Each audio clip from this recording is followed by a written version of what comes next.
The Fake Second Coming by Christy Verismo. The Russian Space Program. Did Russia build a fleet of flying saucers after the war? A series of 30 articles on what is going on in the skies, probably unknown to anyone except intelligence agents, privy to the latest space technology, has been put on the net and written by a former U.S. Gov. Insider calling himself One Who Knows. These articles are called Fire from the Sky. In summary, these articles claim that the Russians, starting from about 1977, began to produce a flying disc initially called Cosmos Interceptor, then later called Cosmospheres. By 1980-81 they'd built 7 super heavy Cosmospheres called Jumbos, even bigger than the Zeppelins of the 1930s. They could carry 50 tons. It was actually Russia's space shuttle, and powerful electromagnetic propulsion could take them all the way to orbital speed. The book UFOs, Secret Nazi Weapon by Mattern and Frederick. There is great detail on secret German Antarctic activity, and it describes the designs of the anti-grav flying discs the Nazis manufactured. 2 Germans wrote this originally in the 50s and finally published it in Canada about 1966. In summary, it shows pictures of the original Nazi engineering plans for wingless anti-gravity craft. In April 1945, Germany had over 130 different types of missiles and rockets. After the war, early in the morning of 21 and the 22nd of October 1946, in Soviet-occupied Germany, Russians hauled out of their beds approximately 275,000 German scientists and technicians and their families, and even included babies. They took them to Russia supposedly for 5 years. Protests were ignored or beaten down. German factories were awaiting them, dismantled and crated. They worked around the clock for 3 bowls of borscht soup and a slice of dark bread daily. They worked in 40 different locations all over Russia. This included aircraft and jet engineers. After the 5-year term had been served, during which many died or were condemned to slave labor camps for life, the scientists were kept for another 2 to 3 years in quarantine, to forget the projects they worked on. They were not even allowed pencils or papers. They brought Russia into the 20th century and later the space age. Nazis in Antarctica. Germans had already developed technology from a spaceship that crashed in Germany in about 1939, and they developed their own anti-grav flying discs in about 1941. Some have also said that Pleiadians wishing to help Germany deliberately crashed it. Germany had UFOs as early as 1940. Plans of prototype models of Victor Schauberger, inventor of the implosion motor, were found in Germany after the war. Photos of UFOs seen after the war showed they were the same models as the ones drawn in the plans. In 1943 they were obviously working well enough, and the entire German UFO plant was dismantled and shipped by freight train to the Shangri-La that they'd already built in Antarctica for Hitler. Antarctica was staked out by the Germans in 1937-38. Over 11,000 photos were taken of it. More land than Germany itself was claimed, and swastika flags were dropped every 20 kilometers. Warm lakes were found by the expedition. Hitler's escape was discovered after the war. Washington, Moscow and London, in fact 8 countries, then decided to go to Antarctica. 4,000 elite U.S. Navy troops and 13 ships under Admiral Byrd went there in December 1946. Admiral Byrd's plane instruments went haywire when he located the secret Nazi base. He declared that in case of a new war, U.S. would be attacked by flying objects that could fly from pole to pole at incredible speeds. Nazi scientists up for grabs. UFOs appeared over Germany in 1943 and 1944. Berlin headquarters issued telexes that they were theirs. The Allies found that after the war about 250,000 Germans had also inexplicably vanished. This took into account casualties and deaths from all causes, and this number still remains constant. The Germans kept meticulous records of people, including the number of Jews killed. Germany's flying disc research scientists and test pilots could not be found by the Allies after the war. The Allies began to suspect and accuse each other of having captured the last secret. They'd agreed to divide the loot, i.e. German patents, honestly. Each ally was to receive microfilm of every German patent and in secret document, regardless of who had captured them. They took 30 railroad cars full of German patents. With the advancing Allied armies, came teams of scientifically trained specialists whose job was to ensure the German installations, labs and factories weren't destroyed. The Americans captured many prize catch scientists, much to the anger of the British, French and Russians. The Great American Brain Robbery was so mind-boggling that a special dictionary of technical jargon of the aircraft industry, containing over 75,000 separate terms, had to be created by the captured Germans in U.S. Top flight scientists were invited to work in U.S. for $2.20 a day, while kept as prisoners. In order to get cooperation, their diets were supplemented. They were offered citizenship as an inducement or a war crimes trial if they didn't produce. The war in space. It is also claimed in this book, UFOs Nazis' secret weapon, that the atom bomb dropped on Hiroshima was made in Germany. Germany first started atomic research in 1939. The German scientists who had made the bomb were by then in an English maximum security prison which was bugged. Professor Oppenheimer mentioned then the bomb dropped on Hiroshima was made in Germany. The Russians captured Hermann Oberth, the professor who taught Werner von Braun, the Nazi rocket scientist who started the NASA space program and has been credited with single-handedly getting Apollo to the moon. I.e., if they actually did arrive at some time in the past by rocket. The Russians got a head start with Oberth and started manufactured their own flying discs, complete with particle beam weapons. They used these from 1977 to 1981 to shoot down American satellites, space shuttles and even passenger planes in a bid to control the skies.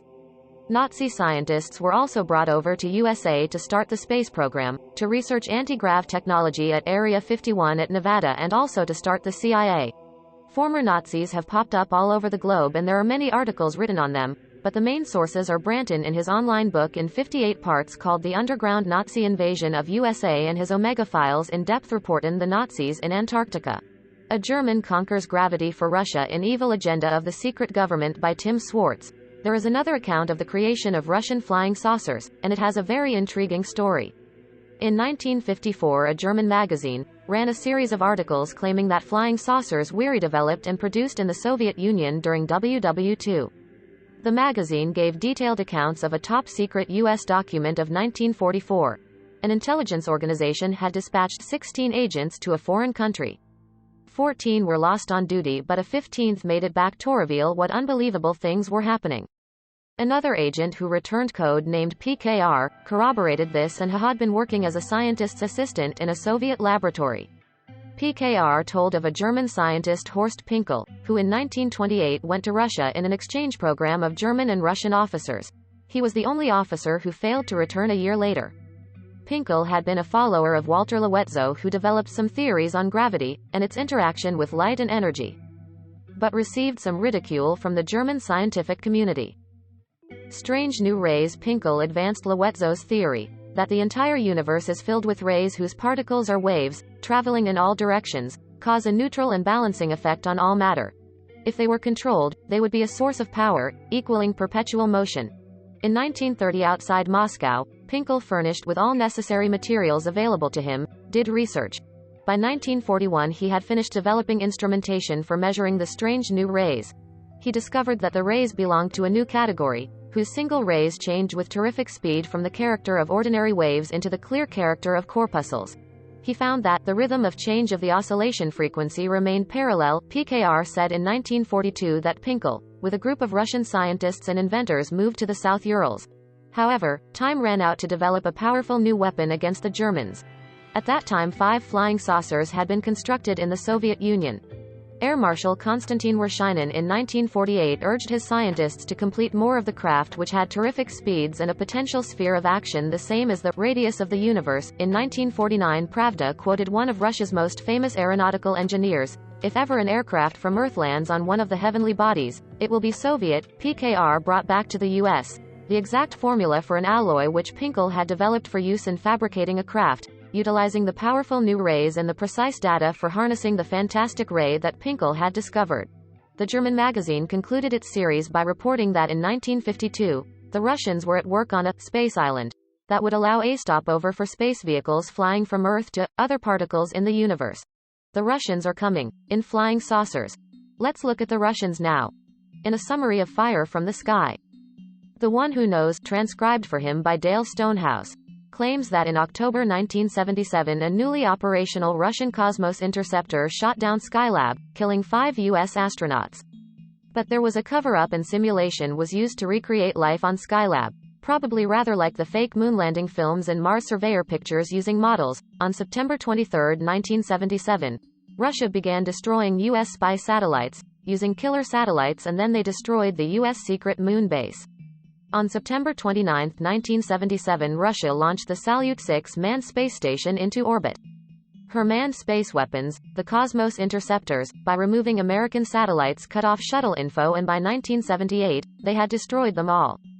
By 1978, Russian cosmospheres numbered into hundreds. They were firing particle beams into the air over the Atlantic in defocused mode, causing loud booms. The cosmospheres hovering in the Earth's electrostatic field are invisible from an orbiting standpoint, shielded by a very sophisticated stealth shielding system. They aimed their particle beam weapons with a combination of infrared and detection radar. The Americans devised cobalt ionization bombs, detonated at various locations in the upper atmosphere as high as possible, but below the hovering altitude of the cosmospheres. The result was an enormous storm of electrons spreading horizontally, in the Earth's magnetic field, passing under the cosmosphere. The Space Shuttle attacks. The American Bolsheviks send up the shuttles. Many different factions are at work with US, Russia and Israel influence to try to dominate the world politically. Initial live Bolsheviks, Zionists, were funded by the Rockefeller cartel in 1917 and after being kicked out by the Kremlin, flocked mostly to USA by the last half of 1980. They began to regain power in Russia, so the decision was made to go ahead with the Space Shuttle mission. The American Bolshevik Zionists operating from New York and Jerusalem planned a nuclear first strike against Russia. The Americans knew the manned cosmospheres would destroy the Columbia shuttle, but they had a satellite on board with a charged particle beam, ready for it. The American Bolsheviks hoped the shuttle would get enough targeting info to launch a first strike. It carried a satellite capable of fighting back, which produced infrared radiation with 1 megawatt power. The pilots would launch secretly, release the satellite, then drop down to the Pacific the same day by space capsule. Fake pictures would show, though ITWAS operated by NASA in Houston. Another shuttle would land in California. There were still 3 more shuttles hidden. Synthetics or genetic replicas of the crew. Clones were first created in the late 70s in USA. It was shot down, but with no satellites it could give no instant information for this. The Russians shot down the shuttles with particle beam weapons. Americans also had made ready ground-based high-power lasers to shoot down the cosmospheres. The Russians had psycho-energetic range finding, which detected the atomic signature of the target, so aimed accurately, and a new anti-ballistic missile system. Russian physicists involved in magnetic and plasma physics were also said to have been able to develop a ground-based proton beam weapon, between 1980 and 83. By 1980-81 the Russians had built their 7 jumbo cosmospheres. Using electromagnetic propulsion, and they used them to destroy the Columbia Space Shuttle, launched in April 1981. 5 Russian jumbos with special grappling equipment and 2 with neutron particle beam weapons, fired on the Columbia, killing the crew. They intended making it land in Russia, but instead it blew up. US Bolsheviks sent a 3rd Columbia up, and this too was shot down by cosmospheres. It has been armed for battleline space. A special airplane with it was also shot down by a charged particle beam. In 1981 the Russians shot down a US electronic warfare jet. In 1982 Russia started weather engineering and artificial earthquakes. Cosmospheres hovering high over USA created air booms along the coasts, and numbers multiplied. They were unseen and invisible to radar, except at close range. However, the Americans invented computer-enhanced infrared. By Jan. 1982 a ground-based high-power laser finally shot down a cosmosphere. The pilots were under orders to never let them fall into non-Russian hands. It plunged into the sea near Atlantic City. The Pentagon was told it would pay dearly if repeated. The next day an Air Florida Boeing 737 jetliner crashed with laser warfare specialists on board. More unexplained crashes followed. America fights back with the invisible Phantom. On June 27, 1982 Space Shuttle No. 4 took off, and moments later a jumbo cosmosphere fired 2 quick blasts at the falling boosters, a warning. Next came the Aeroflot crash at Moscow and the Pan Am in LA on July 9, 1982. On July 16 a United Airlines DC-10 took off from Boston with key members of the Bolshevik ruling group in USA. A blast from a cosmosphere made a huge shockwave, but it made it to LA. On July 22 a test flight of a Pershing missile was hit by a cosmosphere. So the Reagan-Begin axis of Bolsheviks and Zionists prepared the nuclear first strike against Russia. In 1982 a U.S. stealth aircraft invisible to radar was made, with surrounding magnets creating an invisibility field. This Phantom was encased in an electromagnetic bubble. Light and radar both passed around the plane, joining again at the other side. They were also immune to lasers, which were intense light. but the Russians had developed anti-invisible shield technology. The Americans found a way to avoid Russian neutron beams, but the pilot couldn't see outside, he was only guided by computer. They expected an operational fleet by summer 1982. The Bolsheviks planned to sacrifice USA in this nuclear first strike against Russia. 4 out of 5 Americans would die. 40 to 50 million Americans may survive a nuclear blast, the rest dying of injuries or diseases. Russia would probably have 50 million deaths. America plans first nuclear strike on Russia. The Americans had promised software, stolen from INSATIABLE, which allowed them to hack into secret computer data in software sold to other ghosts. A backdoor program had been inserted to relay data to the program creators. The U.S. Pentagon was then controlled by Bolsheviks, who formerly controlled Russia. Their agent, Caspar Weinberger. They were opposed to the Rockefeller cartel, whose agent was Alexander Haig. Neither the Rockefellers nor the Kremlin wanted nuclear war or they'd lose everything, so formed a military coalition. Russia had the capability of destroying by first strike the majority of U.S. ICBMs. Most of the U.S. nuclear force was on German soil. Japan for the first time had ordered its armed forces to prepare defense plans to protect itself from foreign attack. Reagan based these first strike Phantom warplanes which would attack Russia, crashing unmanned in a kamikaze style in Norway, Turkey and northwest China. Reagan had cozied up to China to target several Cosmosphere installations in central Siberia. High-powered lasers all over USA would shoot down avenging Cosmospheres. U.S., having no civil defense, was not expected to survive, unlike Russia who built shelters. America would die 1,000 Hiroshimas. U.S. Gov. War bunkers were at Camp David, Mount Weather, Pine Gap, China Lake and dozens of other locations. There are said to be about 129 underground bases in USA and according to Al Bielek more than 1,400 alien underground sea bases around the planet as well. The fight to rule the Earth in space. In Feb of 1982 3 main power factions struggled to dominate the world. 1. The Rockefeller cartel, Big Oil, Big Banking, Big Business. 2. The Bolshevik Zionist Axis, headquarters New York and Jerusalem. 3. The new rulers of Russia who had expelled most of the Bolsheviks formerly in power. The U.S. has been locked out of the military use of space from 1977 to 1981. Since October 1977 the Moon had been a Russian outpost. They had 7 manned long-range particle beam weapons on the rear and at least 1 large base on the far side. Their spaceships frequently shuffled back and forth. They planned to colonize the solar system and had settled on Venus, starting in 1975. In 1982 the Russians had sent 2 spaceships to Venus, while the U.S. Space Shuttle was trying to become operative. Russian Viking ancestor urges were strong. America backs down from nuking Russia. USA had to bring Russia to her knees economically. In August 1982 another Cosmosphere was shot down over NY City, but said to be an asteroid. The Carter admin had to strike Cosmosphere bases, so dumped Taiwan and announced full diplomatic relations with Peking, China. The revenge of shooting down both U.S. and Russian planes continued. The Rockefeller cartel operatives within the CIA fed updates about the Pentagon war plans to the Russians. There was a switch at the top in U.S. Bolshevik operative Inman was forced out as deputy director of the CIA and replaced by Bolshevik Zionist George Shultz as head of state. September 17, 1982 had been the target date to strike at Russia. But on Sept. 1, 1982 China no longer allied itself with USA, with conciliatory language against Russia. Nixon had been cooperating with the Rockefeller cartel and had tried to fix things up with China, but they wanted no part of a nuclear war between USA and Russia. By September 9 the Chinese base was shut down. Russian Cosmospheres could not be destroyed, the Kremlin told Rockefeller channels that day. On September 10, 1982 the Indian Ocean satellite launched from Space Shuttle No. 4 was shot down by a Cosmosphere. It had been linked to Air Force Space Command in Colorado Springs. The Russians had left it there to shoot it in a surprise attack. Now USA could no longer attack Russia. The Cosmospheres had brain-scrambling transmitters to confuse pilots. This ends this section of a summary of Fire in the Sky by One Who Knows. Nazis in America. America builds its own spaceships.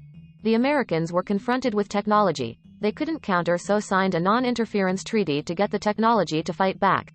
The Germans gave the USA their anti-grav technology after the war, when they came to America.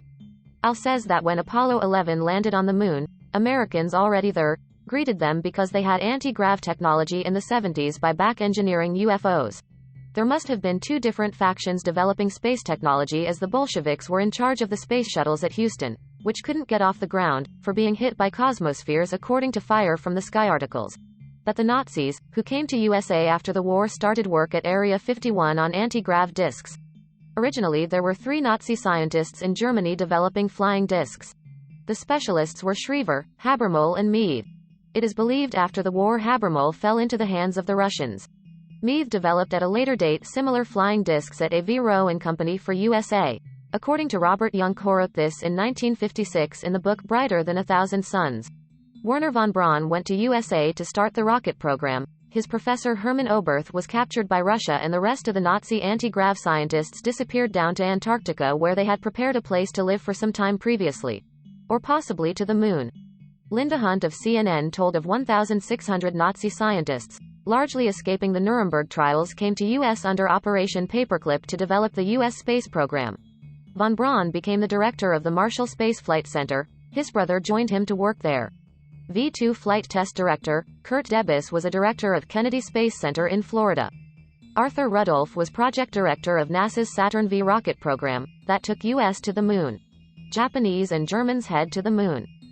Tim Swartz also writes that Vladimir Terziski, a Bulgarian-born engineer and physicist who graduated from Tokai University in Tokyo in 1980, says that the Bavarian Illuminati has been involved with top-secret space research and development since the turn of the century, and that the Nazis, the American Eastern Establishment and KGB has been involved as well.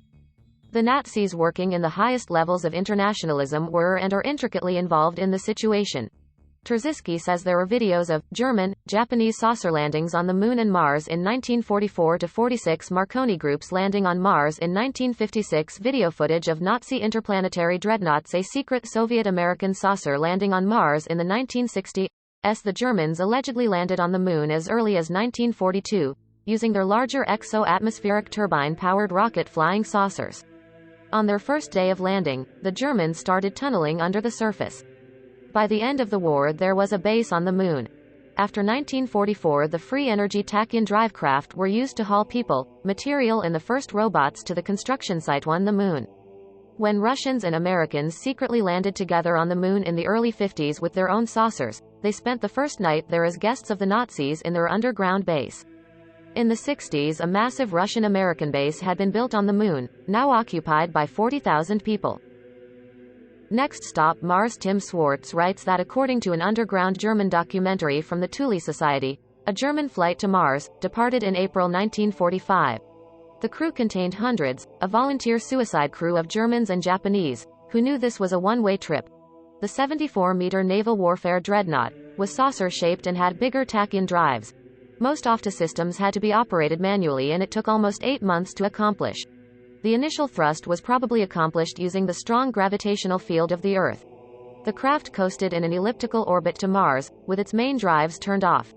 After a disastrous, almost crash landing, the saucer slammed to a stop, damaging irreparably its engines, but saving the crew.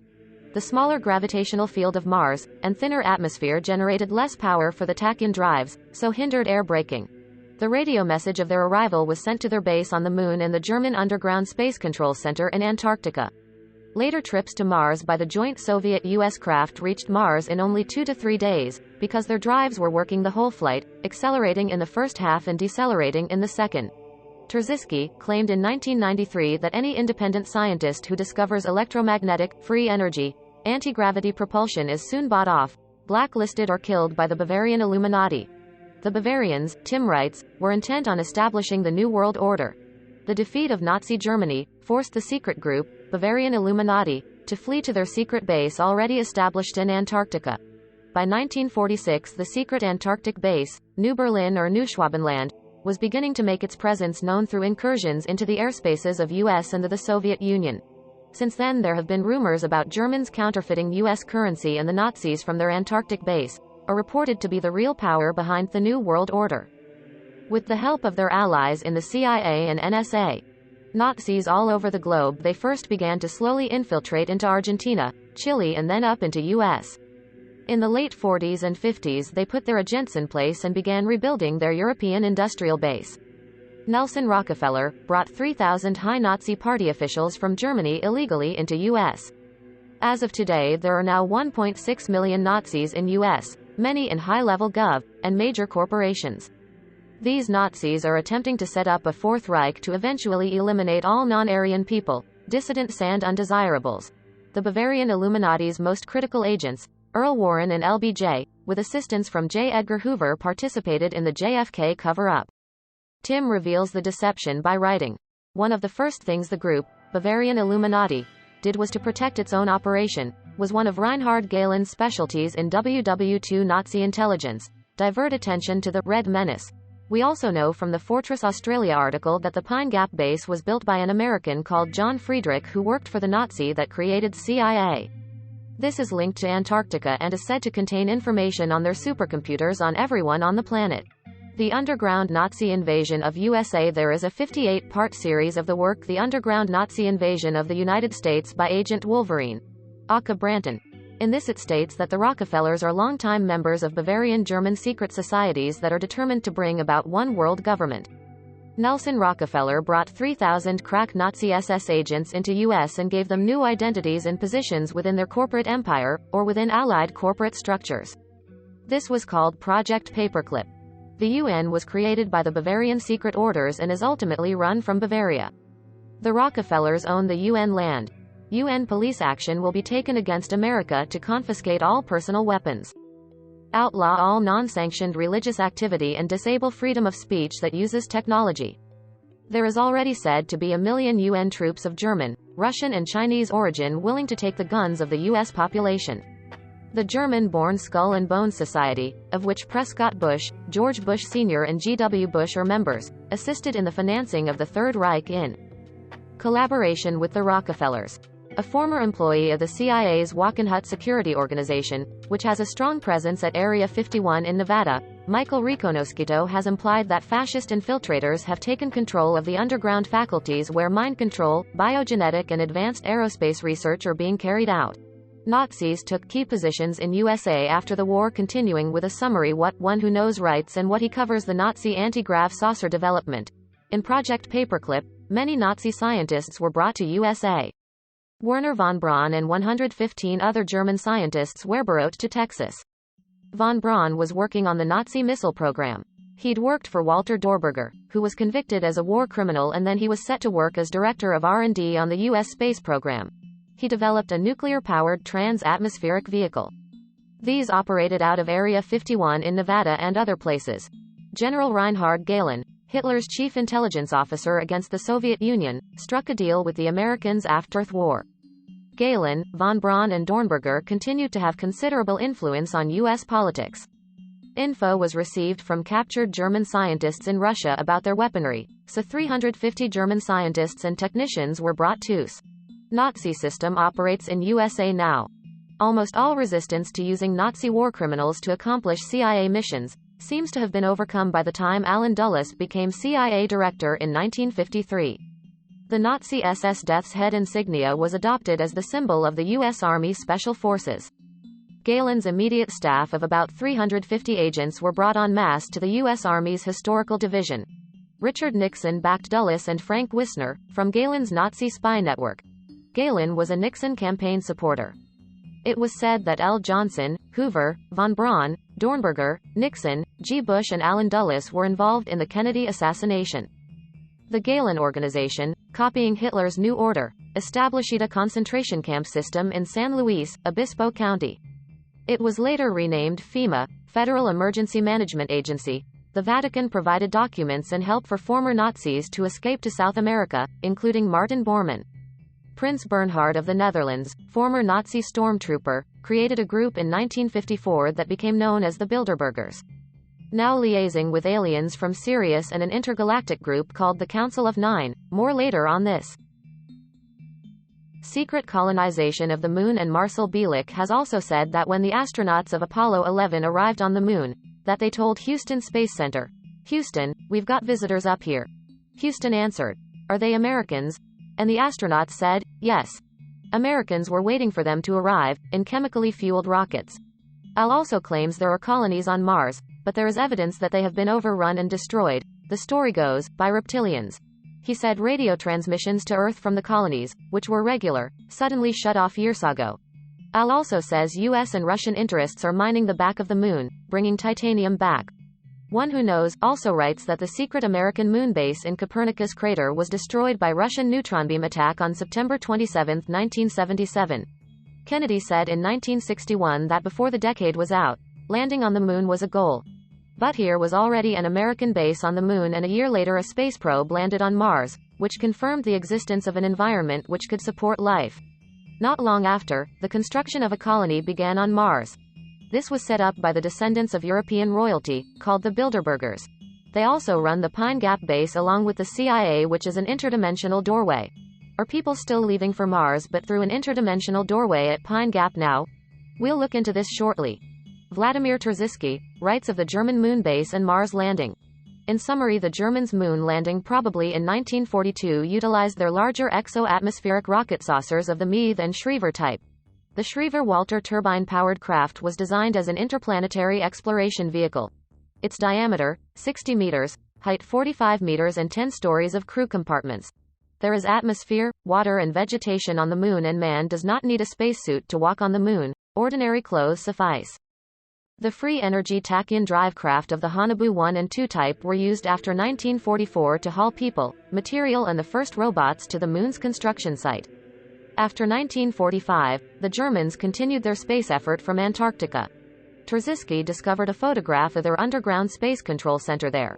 German-Japanese military R&D cooperation. Terziski writes that according to Renato Vesco, Germany shared advances in weaponry the Italians during the war. The Germans worked with the Japanese military, supplying it with many advanced weapons. The V-1, the Reichenberg, was produced in Japan by Mitsubishi. The best fighter in the world, the push-pull twin-propeller Damir 335, was duplicated at the Kawashima works. In July 1945, a huge German transport submarine brought to Japan 2 spherical wingless flying devices. The Japanese R&D team put a machine together and pressed the start button. It roared into the sky and disappeared unmanned. German and Japanese crew departed from Germany to Mars in April 1945. Later trips to Mars by the joint Soviet-American craft in 1952 and by the Vatican craft of the Marconi project from Argentina in 1956 reached Mars in only 2/3 days. Smaller Kohler converters powering the systems and life support equipment on board may have been used. Large anti-gravity drives of the ship may have solved the gravity problem, and air recycling may use the submarine method. Vladimir Terziski, President, American Academy of Dissident Sciences, 10970 Ashton Avenue No. 310, Los Angeles, California, 90024, phone and fax, USA 310-473-9717. Was there a real alternative 3? This is a summary of a lecture given by U.S. Captain Bill Robertson in Germany 1990, transcribed from a video. In the 1960s, a British independent television crew investigated what happened to many top UK scientists, business and military people who disappeared, why they had left the country. They'd sent postcards and letters just once and then hadn't ever been heard from again. Some of the postcards and letters sent were exactly the same, like they'd been ordered to Deut. The first program made several people write in and say they knew more about this. An astronomy professor in England said that he had recorded on one of his radio telescopes a report coming from an American spaceship before they had officially sent anything up. And he knew it was a NASA Space Agency recording because of its code. He did not have a decoder, but the television station found someone with one and they arranged to meet. He mailed it first but was killed en route in his car, and he was mysteriously burned all the way to his bones, as if it was done by a high-intensity laser or similar. The second program covered this. It was in the British newspapers. Other people revealed that together America and Russia were establishing bases on the Moon and Mars with these people, before Sputnik and spacecraft. However, they were ordered to say it was all a hoax and to fire the reporters working on this or they'd lose their license. But they'd show it the professor's tape of the Mars landing on May 22, 1962 on the television, before it was cut off the air and before they were threatened with closing the license of the program. People were, and the people who worked on it fired. The tape of the Mars landing, the interference with the radio transmission frequency on the tape was caused by a high-intensity electromagnetic field as in a UFO. The Americans used a UFO to get there, Robertson says. A man in the audience said that he was a technical person in Scientology, the Sea Org. He had degrees in mathematics and physics and civil engineering, docks, airports, railroads, buildings. He had a NASA scholarship to be in a space structures organization to build space platforms and spaceships for the American government. He noticed the next year's students had disappeared, so he got out of it. He read the Alternative 3 book by Leslie Watkins and knew they were taken away, working somewhere else. Robertson spoke of more than one group of extraterrestrials interested in this planet, who had mostly peaceful intentions to develop relations with this planet, but we were to dispose of atomic, biological and chemical weapons. The friendly ones are holding back and merely observing, plus this planet has no obvious leader. Many through Scientology etc., auditing, have recognized that they have lived on other planets before, in other lives, and may have incarnated to help the rehabilitation of this planet and its place in the galactic scheme of things, but have been here a long time. They then realize their purpose through training and want to fulfill their destiny in bringing Earth back into a more universal role. This probably means finding out the roles and who is relegated for what purpose. By determining the truth of who everyone really is, as in being active elsewhere on other planets, and also who everyone else really is. Dulce. Bill Hamilton on Dulce underground alien base. Bill Hamilton did OT3 in Scientology about 1970 and he's been expelled. A few years ago Bill Robertson took him the very first Sector 9 issues, so his viewpoint is more from a planetary and intergalactic scenario. Hamilton summarizes everything that he found out as follows. The Dulce, New Mexico underground base has UFOs seen in the area every night. Cattle have been mutilated, cut with a laser knife. This information comes from people working at the base, who were kidnapped or abducted and taken there and then released.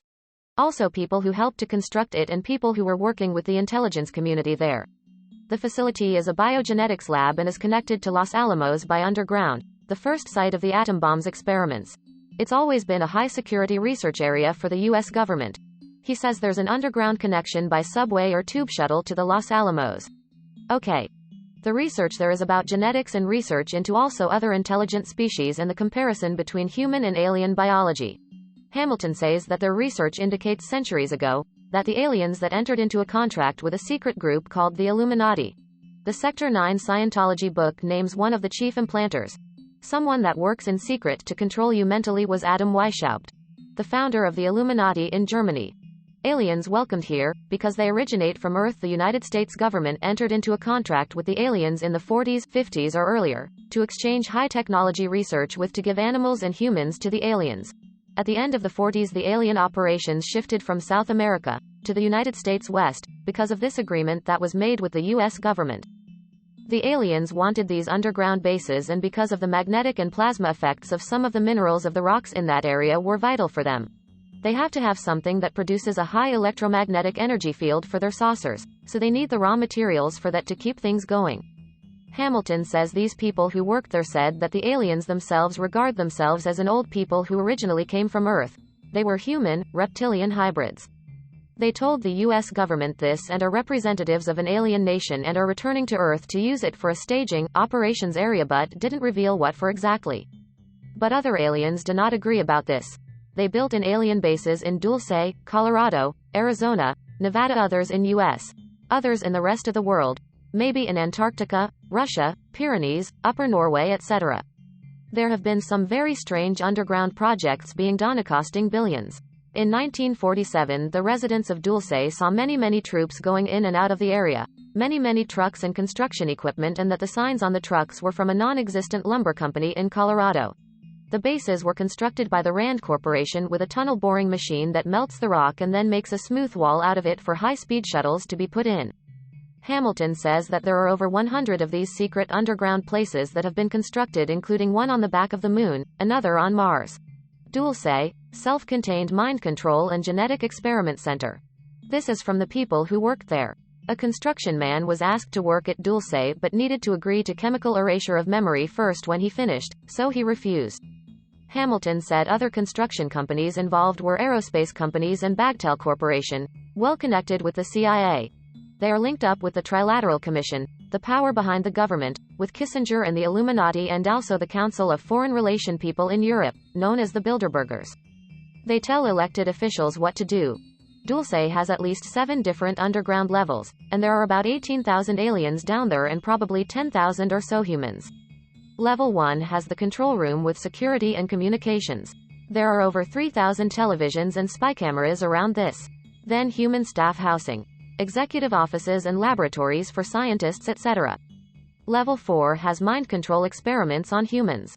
Level 5 is the alien housing for the Greys, etc. Level 6 has genetic large-scale experiments to change human beings genetically to enable work in dangerous environments such as radioactivity, outer space and maybe even underwater, and that is also a zoo. They have the experiments, the results of the experiments in cages down there. On Level 7 they have cryogenic laboratories, cold storage vats for the failed experiments. Clones all over. Robertson said everything was apparently as written by L. Ron Hubbard and as revealed by their Scientology auditing. An implanter is a person who tries to control you mentally or by inserting things into your body to control you. Genetic manipulations, but all secret. The trilateral insignia, a black triangle on a red background, is for the Andromedans, because the gray aliens that the nations of the world have made an agreement with, including the USA, are from Andromeda, the next galaxy. The pyramid with the eye in it is the Illuminati symbol and is the Dulce base symbol. Genetic experiments have been perfected to the degree that we already have a disposable slave race of clones. From a small fetus, they make many copies of the same thing and have no parents, so the government owns them. Adult human beings looking exactly alike, maybe 6 or 7 of them all together, have been seen all the same. There are maybe hundreds, and they worked in the military only. When starting this, the American government asked women to do experiments in genetics, if they were sterile. And then they would remove the fetus after 3 months, take it back to the lab here and grow it up in a controlled environment in the experiment. But what they put into the womb of the woman may have been some cross between an alien and a human, or 5 or 6 clones. They had to develop it for 3 months in a woman so they could then pick it up into their laboratory technology. Brain implants for mind control. The Defense Advanced Research Project Agency, DARPA, set up the mind control experiments to control humans in some of the products of their labs at a distance. Some had transmitters taken out of their heads and photographed them or had them X-rayed still in there. They were experimented on outside the lab to see how they could be controlled in society. In Dulce it is easier to control all of them because it is a very closed area. There are radio transmitters there right through all the areas. But they used to have to follow people initially with transmitting devices from country to country. It is called RHICEDOM, radio hypnotic intercerebral control, in the middle of the cerebral areas of the brain. When you radio transmit it, you can hear the vibrations or the words or the thoughts coming through. Electronic dissolution of memory is requested when asked to sign the contract for Dulce. Chemical erasure of memory or an electronic one. In Sweden they put them in people in hospitals, or old people's homes, or to criminals. They drug the coffee in the jail and put one in to keep track, without permission. Olof Palme gave permission in, when was it 73/74 to insert brain transmitters into the heads of humans covertly without telling them. This was done in US, Russia and Finland too. They think they are gods, the CIA, FBI, DAR, the secret government, with the CFR and the Trilateral Commission, and they are planning to stage an alien contact landing in the near future. Meeting them openly, but it's just a show. With genetic research on Level 6, they say it's the most important thing that humanity's been working on for a long time. Taking a single human embryo, bringing it up in the laboratory to a full-formed whatever all the way through. They don't need a woman anymore to do it. The scientists think of all the endless possibilities, e.g., we can create our own race. All files from the experimental laboratories in Nazi Germany were captured by the Americans and they started on their implant program. They don't want you to know you have a spirit, or Thetan, as Scientologists say, so that you can be controlled by genetic and mind control experiments without your spirit stopping it, like a clone. One person that worked at Dulce saw human alien and human animal combinations in cages alive. People or humans with wings, many legs, claws for hands or different webbed feet, etc. There were crosses between various species of animals in the experimental laboratories and the zoo. Many of them could cry tears and ask for help in Earth language. The workers were told that these people were insane and genetic freaks and not to talk to them, that they were involved in high drug experiments to cure their insanity. The people first believed this. But they were drugged to be quiet. Before they let the man out the top here, they have to erase his memory. However, it didn't always work and some of them had recall under hypnotism. Level 7 is even worse, with thousands of human experiments and embryonic humans and mixtures in cold storage or frozen down here. They froze them when they died for experiments later on, or to find out what went wrong. Medical laboratory and universities have big jars with embryos and pieces of people sitting there in formaldehyde. The battle at Dulce. The 18,000 aliens at Dulce had a war with the people who were humans who worked there. Some humans and some aliens were killed, possibly about 30 or 40 aliens and 66 humans. The place was closed down for briefly because the aliens had taken over the place. Then the government negotiated with them again and decided to continue again because they didn't want to lose the high technology. Some latest inventions and discoveries are not actually invented by Earth people, but they say it is. Fiber optics, what they are, changing all your telephone lines to, were first found on a captured spaceship in 1958, I believe. 20 to 30 years later you see it coming as a new invention, by maybe Rand Research Corporation. All the ships had fiber optics control systems. It was optical, light. Optical switches in computers are coming next. The 66 humans who were killed were mostly from the security forces called the Delta Group.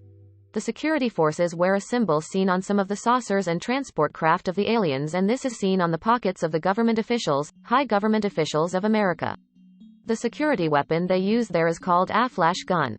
It may be a high wavelength frequency that blinds you or does something to the body, and it's useful against humans and aliens. They use it here in agreement, in case anybody tries to get away. The security system has scales at all doors to weigh you, and your ID card is put in a slot. The elevators and lighting system run electromagnetically, installed in the wall construction. The aliens need humans for experiments. The area around Dulce has a high number of cattle mutilations and missing people who are captured for these experiments. The aliens also need parts of the cattle for their own experiments and nutrients. They absorb nutrients through their skin because they don't have a functioning digestion system and require large amounts of human blood and humans for their own experiments down there.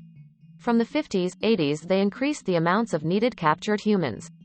They had an agreement with the government that all they had to do was give the name and address of the person they took to the government so that they could explain it away.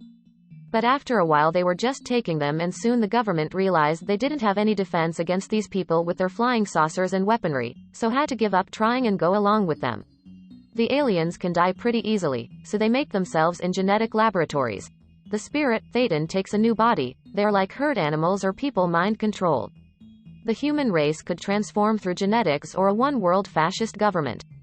However, in the US government, one group is having second thoughts and want to confess what's happening, especially those who work there. The army officers and security people with friends in the big government. The rest want to keep covering it up as long as they are safe. They are doing more experiments on how to control humans, investigating aura research, mind and genetic control through injections or food particles, or biological, genetic, hypnotic and chemical ways of controlling people to induce full control of humans outside Dulce. What kinds of humans they can put out there that are already under control. Implanters want to control people through their thoughts, but they still want you to work and consume. It's easier to make you think what they want you to, so you can't know this. Anyone who has gone up to Excalibur in Scientology knows all about that. They want to get the American public first through commercialization to accept this, and from their start to control the whole world, according to Robertson. Scientology and aliens. William Cooper on alien involvement. William Cooper, an ex-intelligence officer for the United States Navy's job was to brief high-level naval personnel and admirals officials about the American deals with aliens. It was all above top secret, but he decided that all of this secrecy was not in the best interests of his country. Other military people did also. William started talking to inform his friends, congressmen and government. He was tried to be assassinated twice, and he lost a leg and got a head injury. Cooper says that the operations of the UFOs and the arrangements with them are outside the control of the elected government, but not the secret government, the CIA, FBI, Trilateral Commission, and it is conducted under secret department of the Navy. The Project Blue Book was a scenario. The Navy had the real information because they've traced the documents and expenses for these bases to secret Navy projects. Large naval bases have been found in the desert, under very tight security, probably because of what is underneath them. Cooper says one of the secret government branches, CALLEDMJ-12, are the ones that directly are the gray eminences that decide on all alien-human questions. This was arranged after WW2 by Truman, probably on the orders of Roosevelt. When Congress didn't give enough money for secret naval projects, the CIA smuggled drugs into U.S. and the Vietnam War was fought to protect the Golden Triangle of drug operation in Cambodia. They shipped back drugs to U.S. in the bodies of dead soldiers. Billions went to build these costly alien bases. They now have over 6,000 scientists hired just to work on these experiments, mind controls and genetics. Kennedy, who wanted to tell the public about the aliens, was killed before he could. Dealing with crashed saucers, William Cooper agrees that President Truman was one of the first presidents to know about the aliens and Roosevelt knew about them. They found a crashed saucer near Roswell, New Mexico with dead aliens in it, so they set up the committee, probably on orders from Roosevelt. Roosevelt was the one that cut up Germany and gave all those countries to Russia. He wasn't a very nice guy and also dropped atomic bombs on civilians in a non-military scenario. Cooper says there were over 47 crashed saucers in the Texas, New Mexico area. In 1953, 10 more and 26 alien bodies recovered. Government law documents were put out to deal with this alien question, and they set up the CIA with the main purpose to handle the alien question and to carry on with the intelligence, overseas intelligence, that they inherited from the Office of Special Operations at the end of the war. The MJ-12 committee was set up to oversee everything and be there all the time no matter who the president was. So now the MJ-12 are officially advisors to the United States government. Before they were unofficial, now they are by law a special committee. They handle the alien affairs, more money, more bases, more experiments, how to get the money for it, all that. Cooper says that they have the power now to come and take anyone with a saucer piloted by aliens or humans, because at the secret bases they've taught the American pilots to fly these things. They could come and take people away. Anybody who tried to say anything would just be laughed at as another UFO nut. He says there are good aliens. That everybody on the planet is always killing each other, so we must appear crazy. He says there hasn't been 20 years without war in the last 2,000 years. He said that when the good aliens visited Edwards Air Force Base in 1954, they told President Eisenhower, whom they met there, that they would give their help if the Americans would destroy their atomic and nuclear weapons. And Eisenhower took this information to the MJ-12, of whom most of them, Rockefeller and all, make their fortunes making atomic weapons and rockets, and so they refused to have anything to do with those ones. The good aliens said they would have to be invited to help, otherwise they would be as bad as the Greys. There are good aliens, but nobody invited them in, because most of our governments are already connected up with aliens. Which aliens are out there? Robertson says we know that the United States is connected up with the implanters. Most of the European nations and Russia are now connected up with the Markabian. They also take Earth bodies. A lot of aliens on this planet would not be different from anyone else. They may look like Nordic people from Norway or Sweden, or they may look like small 5-foot-high Indians from South America. There are many alien cultures interested in this planet. L. Ron Hubbard said that this is called Sun 12, Sol, and that we are in Sector 9, and this is Galaxy 1. Many will find that out when they audit, they find out where they are. Hubbard says this planet in the old days used to be known as Tijik. There were many wars and disasters about this planet. It can be read about that in the book Sector 9. The screenplay that Hubbard wrote called Revolt in the Stars portrays they also had trouble with some beings from another place called the Grey Invaders. These are the same ones just further back on the track. There is an implanter base on Mars as shown in the film Alternative 3 in a base on the other side of the moon. Hubbard also claims there is Arnold base on Venus. Robertson says that there's some very mysterious happenings in government security and secrecy about Antarctica, which has persisted even since the Third Reich. He suspects it is another base. Just like the Dulce base, and maybe with more places for ships to land. He says also we can assume there is a secret underground implanter base in at Pine Gap. There are other bases in the United States, and it says for West USA underground bases, Pine Gap. The Markabians versus the IM planters in the Scientology book Sector 9. The Markabians and implanters were together at one time. Then came the Free Zone Decree, and the exile of one of the chief implanters, and that they split. They both want to control the world, but the implanters won't do it with implants. The things of doctors, medicine, drugs, biology, genetics and small radio transmitters in the brain. People are controlled by these. Alternatively, the Markabians want to do it now with their specialties, which is administration, paperwork and money. Economic pressures. It's just as effective, but doesn't implant something up the nose to control us. We're merely controlled by economics, paperwork and what the newspapers write every day. That's another method of planetary control. Robertson says there's a third group, a real alternative 3, who control people through truth and freedom so they can control themselves. That's what we call the free zone. Europe, Australia, South America and the United States has several of these places. In between all of these are the mass of humanity that are being tried to be controlled by all the other groups. According to Scientology information, Robertson speaks of Galaxy 1, which is ours. Sector 0 is in the middle and Sector 9 down our way. Then Sun 12 Tijik is our Sun and Earth.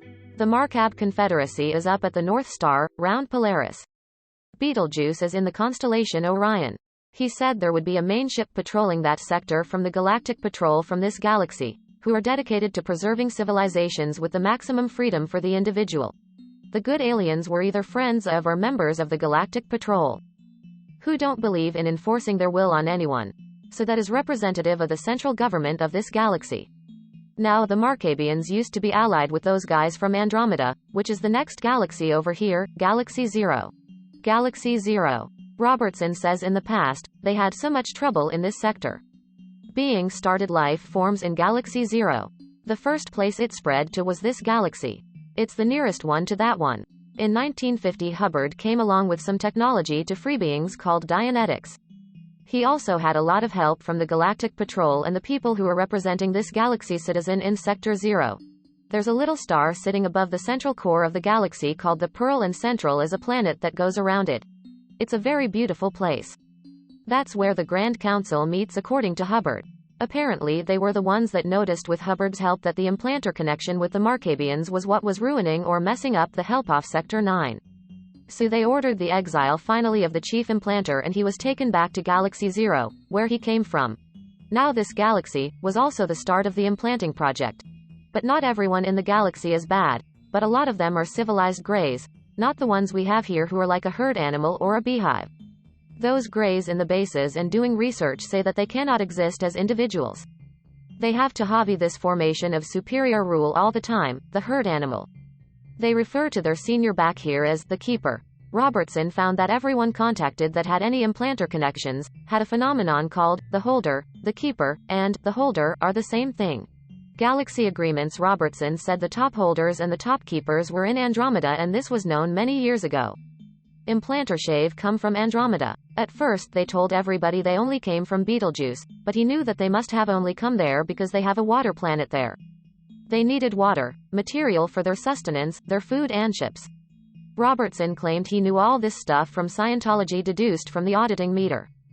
He found out that they were lying about where they were from, and they were really from Betelgeuse, the constellation M31 in Andromeda, which is the galaxy next to this one, and incredible that they found us. They made agreements with 14 countries of this planet. This information was received from a man in Australia who has a contact in the UN, most likely Waldheim. It was passed on at a press conference to an Austrian member of the Bilderbergers.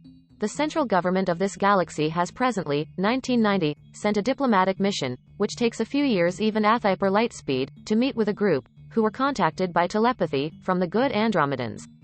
They'll meet halfway to save time to make an agreement, because some of the peoples and affairs of this galaxy are not regulated by the Central Committee of this galaxy.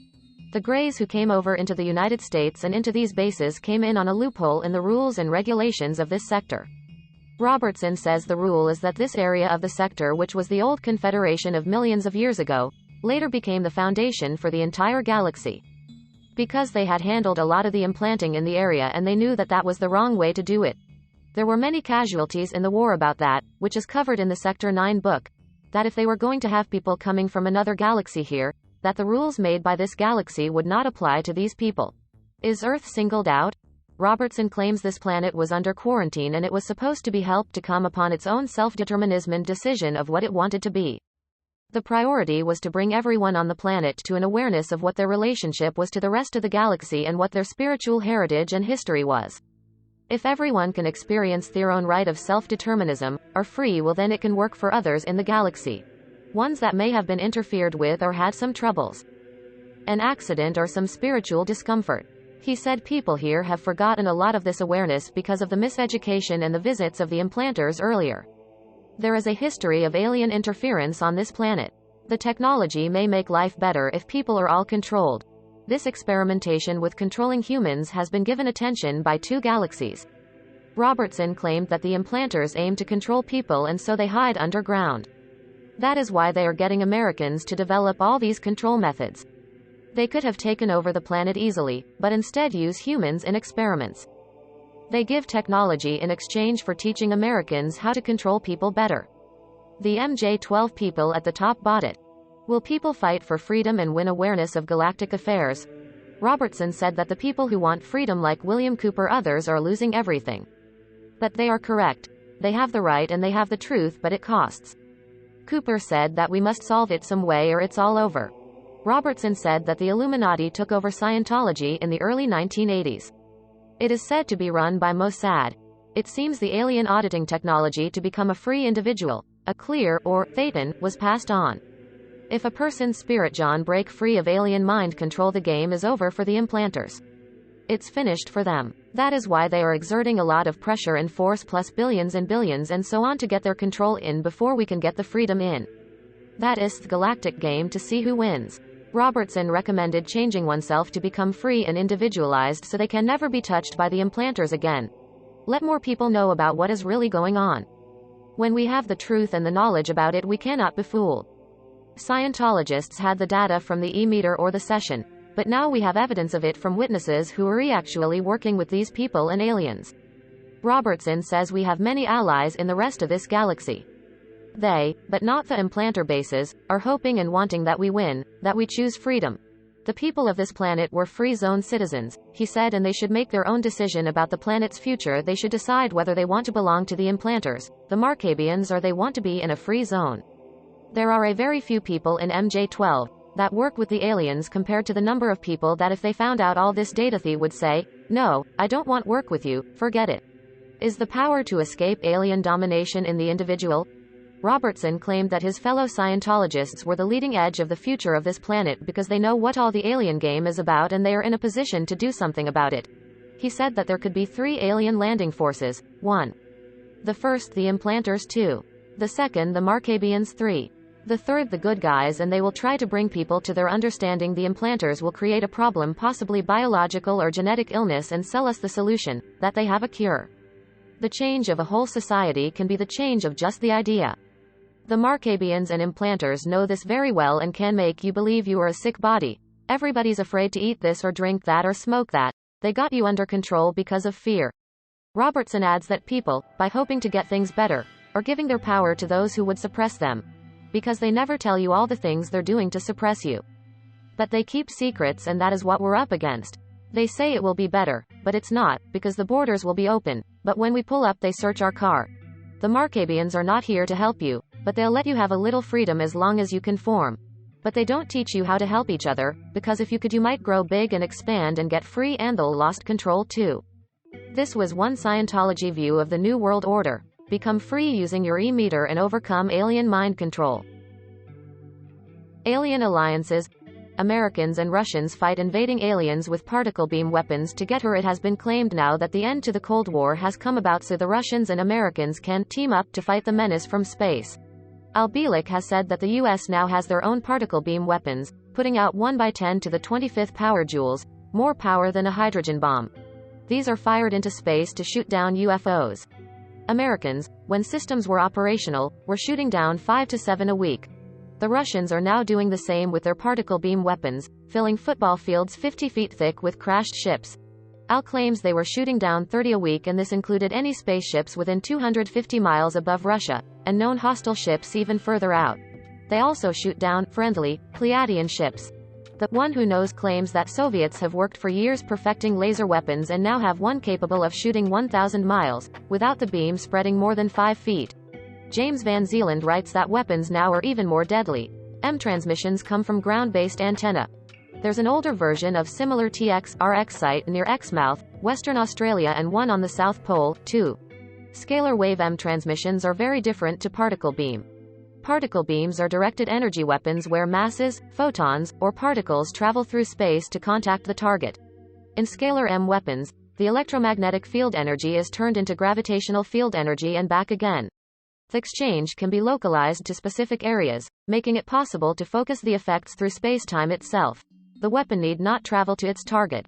Energy simply bursts out of hyperspace at the target location. The basic method uses 2 ground sites to transmit waves that create the effect where they intersect and interfere. It has many applications: metal softening, anti-ICBM, bomber, cruise missile systems, and energy bombs. Scalar M weapons can be used to induce biological effects such as heart seizure, emotional upset, disease, and even introjection of thoughts, emotions, and ideas.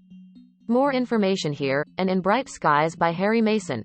Article on testing Tesla invented weaponry in Australia. Aliens backing many factions. The One Who Knows claims that various factions such as the CIA, KGB, the Nazis, Communists, FBI etc. are fighting each other, yet working towards the same goal, because British and European royalty, and aristocrats, together, the Bilderbergers, make all the global decisions and policies for the world to unite into one world government. This is covered excellently in Dr. John Coleman's Conspirators' Hierarchy, the story of the Committee of 300. From other sources it is written that the Bilderbergers have an alien alliance as does UN and the Freemasons. There is a common belief system that is followed from Freemasonry, to the Nazis, various New Age groups and think tanks and UN in that they follow Theosophical teachings and Alice Bailey, formerly of the Theosophical Society. In particular they follow the belief that this age will pass away and a new race will be created which will supersede all others. This is supposedly the sixth Aryan race. Alice Bailey has further influenced her followers into believing that the world will ascend into a higher frequency and that a new group of world servers will be left to herald the new age to obey the Masters of Wisdom, who will be arriving from elsewhere in the universe. All other inferior races won't be necessary anymore. Werner von Braun stated in 1959 that he was entering into closer contact with ETs. The German space pioneer Hermann Oberth said they couldn't take credit for their record advancement in certain scientific fields, that people from other worlds helped. America signs treaty with the aliens. In the book The Ultimate Deception by Commander X, it tells of how USA started creating their own spaceships from back engineering the UFO that crashed at Roswell in 1947. There have been many other crashes also around the globe, including many in China, with Germany receiving theirs in 1939. Americans sent their crashed UFOs to Wright-Patterson Air Force Base at Dayton, Ohio. Some of the lethal death weapons developed came from alien technology. President Eisenhower met with aliens on the 20th of February 1954 at Edwards Air Force Base. This was reported by Lord Clancarty, a British Member of Parliament, who was told this by a former top U.S. test pilot, one of 6 people at the visitation. He'd been called in as technical advisor. These aliens spoke English, looked a little like humans, but misshapen and wanted an education program about themselves for USA and eventually the Earth. They showed him their ability to make themselves invisible and demonstrated their spacecraft. The invisibility, but knowing they were there, caused Eisenhower a lot of discomfort and he said the world wasn't ready yet for them. Dr. Richard Boylan was told by a former NSA informant about an ET base on Earth, sanctioned by officials since 1954. In May 1954, after meeting with the ETs, Eisenhower along with CIA Director Walter Bedell Smith, Prince Bernhard of the Netherlands, David Rockefeller and other top world financiers, later Secretary of State Dean Rusk, later British Minister of Defense Dennis Healey and other Western power leaders convened as the Bilderberg Group, a Western collective management of the world order. One of the first items discussed was ET contact. They collaborated with the Council for Foreign Relations, CFR. Both these groups decided to enter into an arrangement with the ETs, whom were given an island in French Polynesia as a base. Aliens working with scientists. Dr. Boylan's informant said that these ETs, the diplomatic corps, will be introduced to Earthlings, saying that they are from the Pleiades, who by the way have been here since the beginning of time. These ET scientists consultants assisted American scientists in developing the computer chip, fiber optics, lasers, gene splicing therapy, cloning, night vision equipment, super tenacity fibers, aerospace ceramics, stealth technology, particle beam devices and gravity control flight. NSC's Dr. Michael Wolff is part of U.S. Gov. Duties shared living quarters with aliens while doing research at underground laboratories. He said the Greys worked underground and he also worked with human-appearing aliens dubbed Semitics from Altair 4 and 5 and Nordics from the Pleiades. UFO crashes first occurred in 1941, 1946, Roswell and 2 other crashes in 1947. William Cooper said people who work at these bases don't come forward because they sign a contract agreeing to the erasure of their memory, with hypnotic drugs and suggestion after you leave that you don't remember what you did that day. And that after the whole job and their contract over they do a chemical erasure of their entire memory of the thing. Radar frequency changed to not disrupt UFO navigation systems. Al Bielek, physicist and Philadelphia experiment survivor, said that for the Eisenhower Treaty in 1954 with the aliens as part of non-interference, Radar used had to change from 435 MHz as they said it knocks out their navigation systems, hence the crashes. This is apparently the frequency for the universe and is used to create time-space tunnels. Radar now goes from 8 to 10 GHz, 10 times the frequency, to make no interference to spaceships.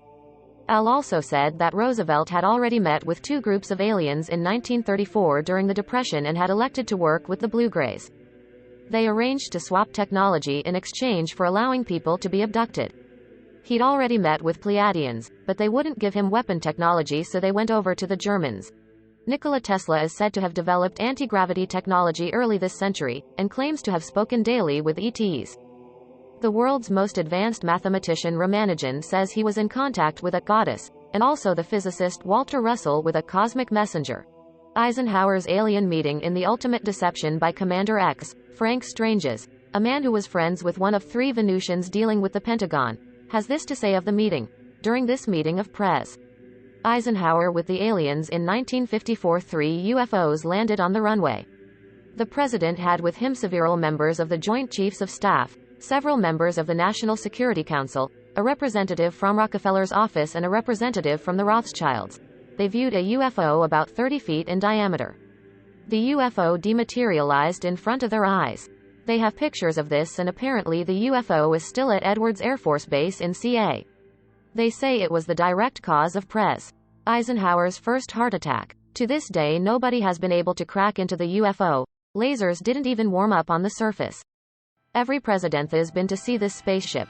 One of the Venusians at the Pentagon called Val Thor, apparently still on Earth and not even aged, looks exactly like a human.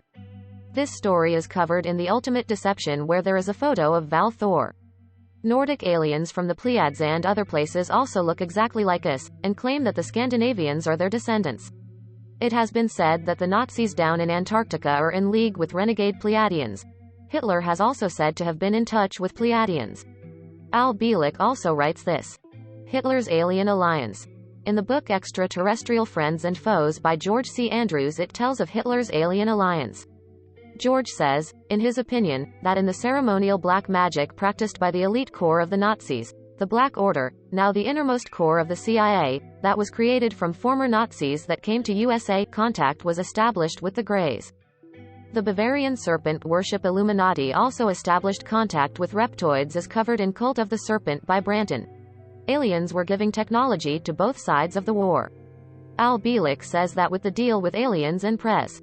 Eisenhower in 1954 for technology, 75 underground bases were created for the Greys, with construction starting in 1959. Apparently Rand Corporation did the work. The Greys returned in one ship and many smaller shuttles at Edwards Air Force Base.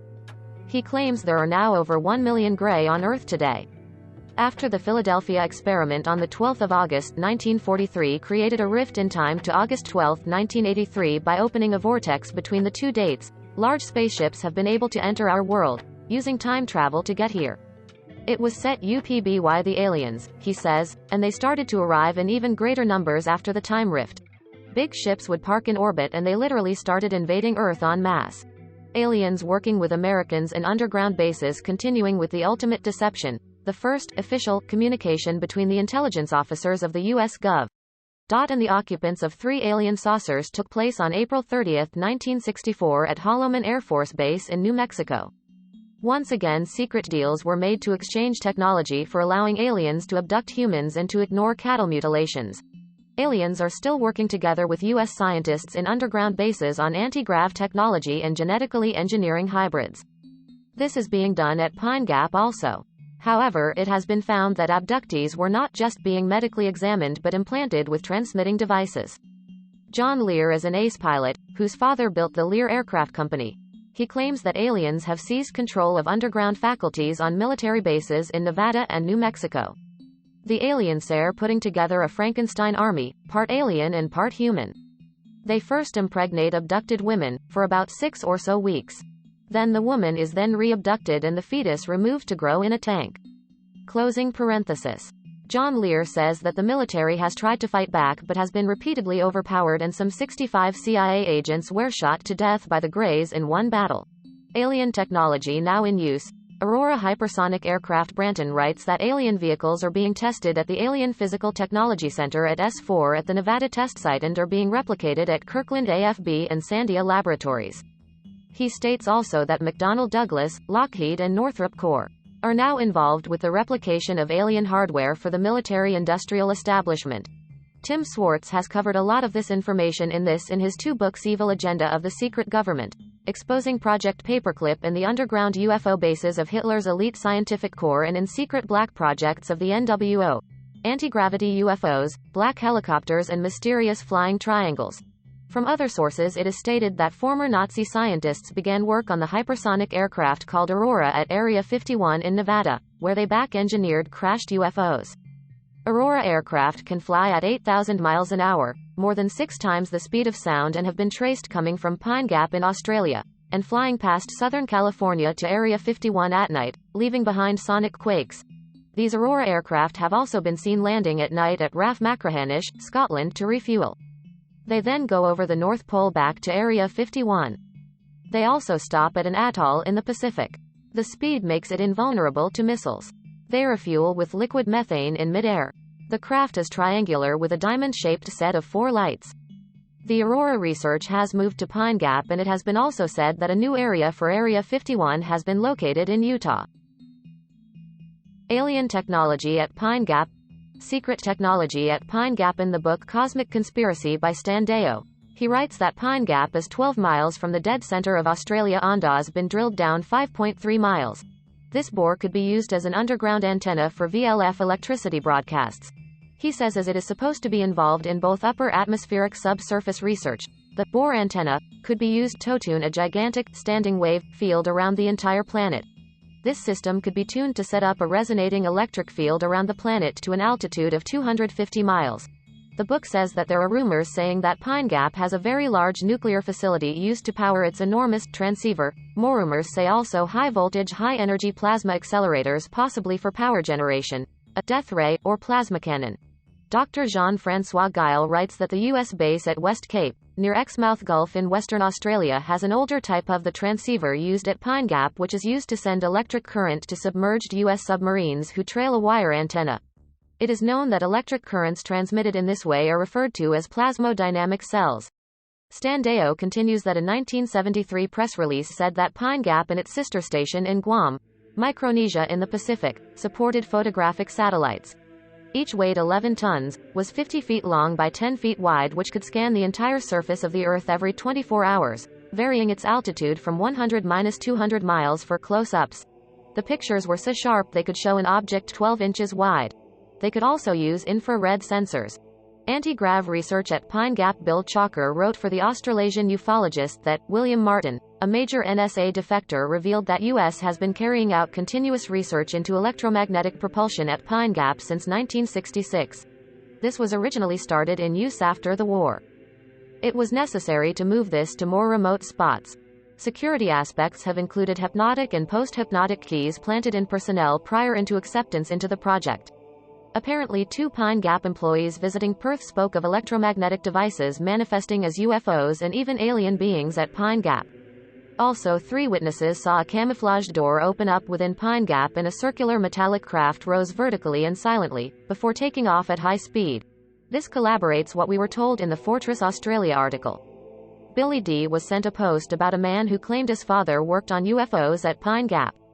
He worked for the FAA most of his life and also worked at the Traffic Control Center in Seymour, CA in 1970 fixing the programming of mainframe computers.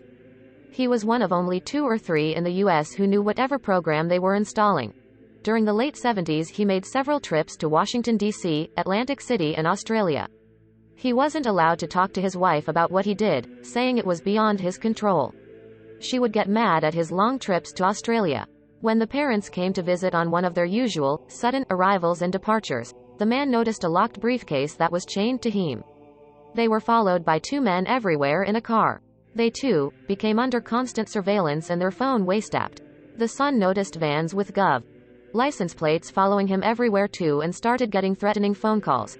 After confronting his father, he confessed that he was working on a flying saucer, involved with anti-gravity propulsion, melding the computer elements together for the guidance or stability part of it, underground at Pine Gap. He said that Heckle'd get any information on his son to prove what he said was true. The next day he called and revealed all his personal business and told him to be quiet and not make waves or they would not be around. The underground bases. Branton writes that the Rand Symposium held on deep underground construction indicated during the 50s plans were made to build underground bases, laboratories and city complexes linked by a stupendous network of tunnels to preserve and protect the ongoing secret interests of the secret societies. These secret societies made a pact with alien entities in order to further motives of domination. But they are now being dominated by the aliens who think the humans inferior. The Underground Network in A.G. Harty. The Dulce book by Branton describes the Mount Shasta, California underground city, Telos, a branch of the subterranean kingdom of Agarty under Mongolia. Apparently two opposing factions from their supported different sides of the WW2. The technologists sided with the Allied forces and the occultists with the Axis forces. An occult order called Melchizedek is based in Telos and in Sirius. Syrian cultists believe one world government is for world peace and to raise this planet into fourth-dimensional frequency. People in ancient Bavarian Roman cults, secret societies, promoting the formation of global government, are being manipulated by reptilians to annex this planet to their Luciferian interstellar empire collective. Visit to Dulce, New Mexico. Branton. Strangeness on the Archuleta Plateau. The transcript, titled, Recollections and Impressions of Visit to Dulce, New Mexico, October 23, 24, 1988, is reproduced in its entirety below. Upon arrival I was introduced to Dr. John F. Guile, a French national. Dr. Guile has a Ph.D. in math physics from the University of Paris. He had worked very closely with the French government on the UFO phenomenon in that country. Dr. Guile had also released a report on another, Dulce-like, base near Pine Gap, Alice Springs, Australia. This base is a massive multi-leveled facility run by the Club of Rome, which, like the Bilderberger Organization, is reputedly a cover for the Bavarian Illuminati. The article spoke of anti-gravity disk research, and plans to make Pine Gap a major control center for a New World Order. Pine Gap is equipped with whole levels of computer terminals tied into the major computer mainframes of the world which contain the intimate details of most of the inhabitants of industrialized nations. The article also spoke of the infiltration of several major religious denominations, the media, international governments, the economy, education, and other levels of society by the Bavarian Illuminati, in order to prepare the way for a New World Order dictatorship. The report also stated that the workers at Pine Gap are highly indoctrinated and programmed so that they do not threaten or sabotage the security of the Illuminati projects being carried out there, wrote Branton. Underground Rituals. Excerpts from Manipulating Those of Us on the Surface, by Branton. Branton states that the underground Rh-negative reptilian hybrid genetic lines have been manipulating us on the surface for centuries. The underground society acting as the parasite. Members of the Masonic Lodge have access with those living below having been initiated into the 13 Illuminati degrees, i.e. the 34 to 46 degrees. The House of the Temple in Washington, D.C. says Reverend Jim Shaw showed definite signs of serpent worship during his own initiation into the 33rd Freemason degree. Underneath most major cities, especially in the USA, there exist subterranean counterpart cities, controlled by the Masonic, hybrid, alien, elite. Often subsurface terminals exist beneath Masonic lodges, police stations, airports and federal buildings of many cities.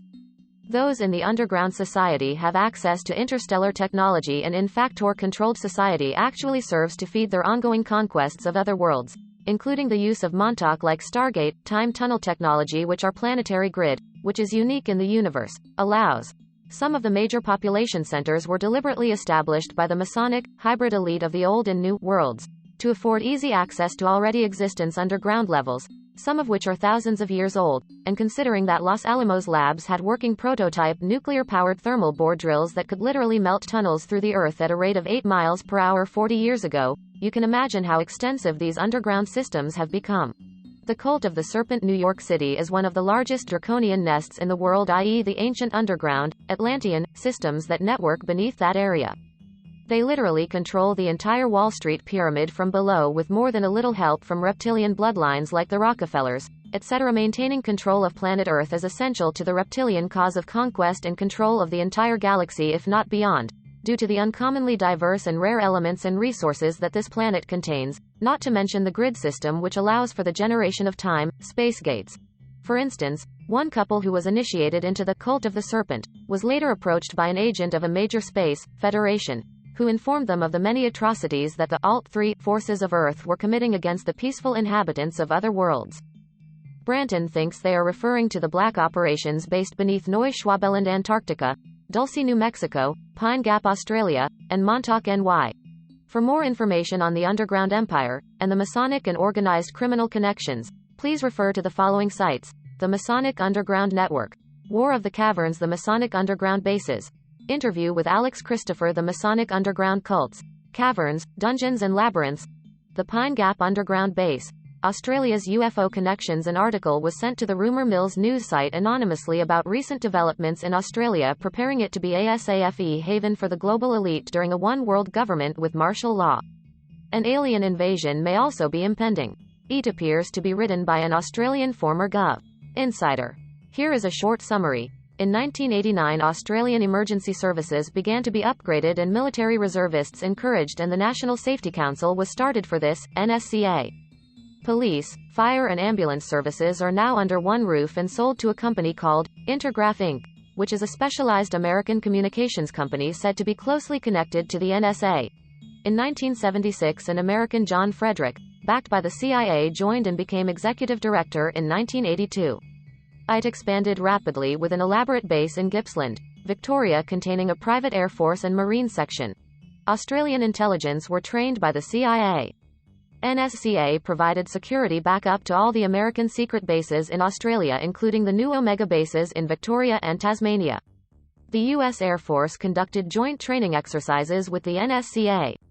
The association with the East Sale Secure RAAF base was a close one and is often used by NASA U-2 flights and other unexplained U.S. aircraft.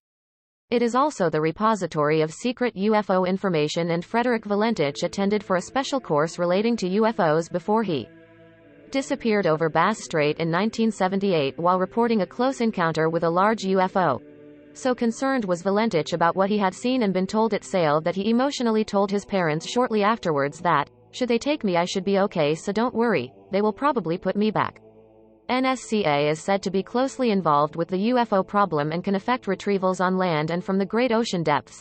Their private airline did drug running and moving laundered money in and out of Australia. Friedrich flew in an executive jet in U.S. colors and the CIA insignia on the tail, and his ex-personal pilot mentioned 3 occasions he collected him from Pine Gap, where was always waiting alone on the vacant airstrip. Australia is now under America's POWERA. New headquarters is being selected near Canberra, probably in underground facilities in the Snowy Mountains. It is a vast system capable of supporting thousands of people and connected to Canberra by a secret underground railway. There is now an integrated military force is coordinated with all emergency services and police organizations. The machinery of a police state is firmly in place and total military control could be established in a few hours. In 1996, the Australian Army, Air Force and Navy were coordinated under a single commanding officer. New training methods for the police have been adopted and state-of-the-art equipment purchased. The FBI has been helping restructure in line with the American system. This includes specialized training courses in advanced interrogation methods. Australian prisons are being privatized by Walkenhut Inc., owned by a former FBI senior officer and still in contact with them and the CIA. Rumors persist of internment camps in prohibited military areas. Walkenhut Inc. is supplying hundreds of cat-form tent prisons, razor wire and electric fencing. In 1975, Prime Minister Whitlam resented America's secret bases at Pine Gap, Narunga and Northwest Cape. Ironically, Pine Gap helped Whitlam's removal by carrying secret communications between Washington and Australia. Thesby Christopher Boyce read the top-secret coded traffic going to and coming from Pine Gap, which indicated that America was destroying the Australian Gov. His supervisor, named the Governor-General, who sacked Whitlam as Armand Kerr, Boyce saw daily instructions sent to CIA field officers, Australian union leaders, politicians, senior public officials and many others on the payroll. Pine Gap made it easy. The Deputy PM Dr. Jim Cairns claimed the Americans would mount a violent overthrow of the government if they did not succeed by clandestine means, saying, "I believe there is a strong chance the Americans will try to do to us what they have just done in Chile. We could all be killed in the process." He was serious. The Pine Gap OPERATIONA scientist among Australia's elite in a key position revealed, There are at least 10 top-secret American facilities in Australia, with the so-called Joint Defence Space Research Facility at Pine Gap being the most important. Originally, Pine Gap was decreed to control and act as a downlink for geosynchronous satellites gathering intelligence, stationed over the Pacific and Asia by the CIA, NSA and the NRO. Pine Gap's position is for its proximity to the Pacific and Indian Oceans and Asia, and window to outer space. Its position on the Earth's surface in relation to other important areas situated on the planet, its isolation and situation in an area of low electromagnetic radiation. Construction was undertaken solely by American contractors who flew in their own workforce from the U.S. on a shift basis. The base became operational after 2 years. Large underground facilities are rumored to extend some 12 levels below the base. Long tunnels are laid out in a pattern similar to the spokes of a wheel and extend several miles from the center of the base. In a deep shielded underground chamber, a secret nuclear reactor similar in size to those used to power submarines was installed to drive large AC and DC generators. It also has an official, above-ground diesel-powered generating station, shut down most of the time and not connected to an outside electricity supply. Reportedly, extending some 20,000 below the base is a borehole containing an ultra-low-frequency antenna which is apparently used for secret experiments supposedly related to Nikola Tesla's resonance theories as well as low-frequency communications throughout the world. Pine Gap's communication systems are the most sophisticated available, utilizing satellites, microwave, low-frequency and their own dedicated cable to the USA. They are directly connected to Narunga, Northwest Cape, Geraldton, Australian Defence Signals Directorate in Melbourne, Canberra, Sydney, all CIA and NSA stations, ASIO, CIS and the Australian Defence Science and Technology Organisation which deals with UFOs and crash retrievals. Weekly personal shopping is undertaken in the USA. Pine Gap is a multi-billion-dollar operation of great importance to the American government. Pine Gap has 8 widerodomes placed near groups of long low buildings. A few miles from the base has a double security fence patrolled continuously by American guards and the Australian Federal Police Force. Pine Gap is now being expanded. A second above-ground power station is now under construction as well as a large number of houses for additional staff. The staff was increased to around 1,200 in 1996. The reason given is Asian economic espionage. UFOs seen near Pine Gap. The Fortress Australia writer says Central and South Australia has always had high UFO activity, focusing on the Woomers rocket range and the nuclear test site at Maralinga. Since construction started at Pine Gap and later at Narunga, there was a rapid rise in UFO sightings, which have continued, some being described as bizarre. One case in 1989 involved 3 hunters who were on an all-night shooting trip in the hills near Pine Gap. At around 4:30 a.m. they observed a large camouflaged door open on the side of a low hill inside the security compound and a metallic, circular disc appear from the gaping black hole, tip on its edge and disappear vertically at tremendous speed. The door then slowly shut and everything returned to normal. The camouflage was so good that from their vantage point they were unable to observe anything unusual about the area after the door closed. In 1975, the occupants of a passenger plane which was passing, observed a large white object, similar in size to one of the white radomes, suddenly leapt into the air and disappeared rapidly towards the northwest. Most of the passengers and crew witnessed the event. In 1980, a camouflaged door case occurred when 2 members of the Northern Territory Police, who were taking part in a search for a missing Alice Springs child, watched as 3 bath-tube-shaped objects flew slowly over the base and then one by one disappeared into an oblong black hole in a hillside. This also occurred during the early hours of the morning, and as the 2 police officers had arranged to meet other members of the search party, they left without seeing the door close. Strange beams from UFOs at Pine Gap in 1973. Another type of sighting involves blue, red and gold pencil-like beams. A man camped near Pine Gap saw a vertical shaft of very bright blue light emanating from the area of the base. His binoculars showed most of the base, 8 miles away, as well as a strange-looking object apparently hovering above it at a height he estimated to be around 1,000 feet. Firstly, he thought it was a cigar-shaped balloon or blimp, but this idea quickly evaporated when the object slowly tipped to a 45 deg angle, exposing what appeared to be its top surface. The object was perfectly circular with a central dome. 1,000 feet above the base, the cartographer estimated the diameter of the disk to be a little more than half the distance between the Pine Gap base and the disk's bottom edge, making it between 500–600ths of a foot in diameter. In the moonlight, the disk appeared to be a dull gray color with a slight yellow fuzz around its edge. A thin bright blue beam, like a rod, slowly extended from the disk to the base. It slowly moved in a telescopic fashion from the disk and gradually extended behind the radomes. A few minutes later, the light beam retracted only to be followed by a similar blue beam slowly extending from the base to the disk, followed by a gold-colored beam which appeared very close to the blue one. After about 30 seconds, both retracted back into the base. This process continued for about 40 minutes and ended when the disk made some rapid oscillations, lit up like a neon sign, and ascended vertically at very high speed, disappearing in a few seconds. After he reported it, he got a grilling by some very officious people who warned him to keep silent about his experience, otherwise he would be in for some very real trouble. A more complex sighting at Pine Gap. In 1984, 5 witnesses on a tip-off positioned themselves about 10 miles away. Vehicles were moving around the main base and groups of people in coveralls were gathering near the radomes. Suddenly a bright beam of gold-colored light sprang up from the center of the radome area. This was not a pencil-like beam but seemed to be several meters in width and extremely intense. The width of the beam appeared to remain the same as far as it could be seen, extending vertically into the sky. It looked almost solid. Long uneven clouds developed in the clear air surrounding the beam which, despite a breeze blowing at the time, remained stationary. The beam suddenly cut off and the tubular cloud started to drift to the east like a vertical vapor trail. The beam pulsed several times and each time it did so the cloud effect returned, even forming what looked like a series of smoke rings. They all felt extremely disturbed, even to the point of nausea. The gold light beam shot down and once again the dirty-looking clouds started drifting away. Then 5 star-like objects approached from the south. 4 were in a tight diamond-shaped formation and the 5th, which looked like a cylinder, followed at a distance of about 2 miles. The 4 smaller objects took up positions north, south, east and west of the base, each moving in small circles. The white cylindrical-shaped object with a bright white halo around its center moved towards the base, reducing altitude to about 500 feet and stopped, rocking up and down for the whole duration. Once in position, blue light beams started flashing between all 5 objects and the ground. After about 5 minutes, one of the small objects rapidly descended towards the base and appeared to land at its northern end.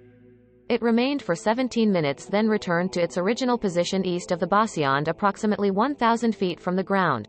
The gold light beam again emanated from the area of the radomes. This time the small objects began to rotate around the beam and ascend vertically as if they were examining it. The 4 objects then returned, spiraling down the beam and returning to their previous positions. The cloud was thickening around the light beam and looked like a long thin ionic column. The beam was turned off and once again the grayish cloud broke up and drifted towards the east. In a jerking motion, the cylindrical objects started to gain altitude, stopping in proximity to the smaller objects which had reformed their diamond-shaped formation. The group then moved off in a southerly direction and disappeared in a few seconds. The witnesses saw 7 other UFOs in the area over the next few days and it was recorded on video. UFO sightings at Alice Springs. The Keith Basterfield Network Australasia has catalogued various sightings near Alice Springs. In summary, these have been witnessed. Campers saw a bright silver ball of white light flickering, then other white lights grouped with it and they moved away quickly. In 1998, witnesses saw a large silver glow in the sky the size of a basketball which disappeared south. The two-way radio failed during this appearance. At the same time, there had been a triangular-shaped cluster of 5 smaller lights flickering back and forth, which faded out. Other sources say in 1996 40 orange lights the size of a thumbnail comprised 2 distinct formations. The first was a circle of 19 lights which hovered for about 15 minutes. Then 21 similar lights moved into 2 straight lines from east to west, then formed one evenly spaced straight line. Both formations then traveled west and were lost sight of. A UFO showing like a blue light landed about 10 kilometers west of Alice Springs. Suddenly it rose up and the witnesses saw it was about 14 meters diameter, with a flat base with lines running around the bottom and a rounded top. The blue light formed a halo around it and it made a whirly noise. It was above the car for a short time and they thought they were being watched. It then flew towards Pine Gap. The locals said then that many cement trucks were going to Pine Gap. A man has claimed that to have been taken aboard a UFO and flown to a base beneath Pine Gap, where evidence of alien liaison between aliens, the military and government was occurring on a cosmic scale. World Alien Contacts. The Fortress Australia writer claims alien contact was possibly first achieved by the USA, with information from various sources indicating radio communication followed by personal contact occurred in the early 1950s. The Soviet Union and UK established their own contacts about the same time. After some understanding was reached, the initial methods of communication were centralized in the USA, with the Russians cooperating by the mid-1950s. This developed the secret establishment of the NSA by the Truman administration in November 1954 to identify, monitor and establish reliable and secure communications with visiting aliens with which they are now deeply involved. The aliens are pursuing their own agendas and reject interference from Earth's officialdom or the broad masses they control. Alien involvement in Australia is similar to that of the USA, Europe and Russia. For some technological rewards and minor cooperation in other areas, the ETs conduct their own genetic experimentation, and the exploitation of the country is generally totally unhindered by humans. They do what they want, as there is no way of stopping them. Alien involvement in Australian affairs started in the late 1940s, just as it did in the USA during the 1950s and early 1960s. The British were conducting nuclear testing in South Australia, test firing a variety of missiles at the Woomera rocket range. The UFO activity was so intense that it had to be suspended, often for several days, due to electromagnetic effects causing total electrical failure at the test sites. Woomera itself was often blacked out for hours by the close approach of the UFOs. More than 16,000 feet of film was taken of a variety of vehicles crisscrossing the area. During the early 1950s, the USA and Russia made contact with two alien species who apparently often worked together on various scientific projects and joint military matters, including what we would describe as the policing of their own areas of influence. Technical help from aliens to prevent an attack from outer space. As many as 7 other groups were visiting the planet not associated with the first two. They were unfriendly to them and each other, and often directly hostile to humans.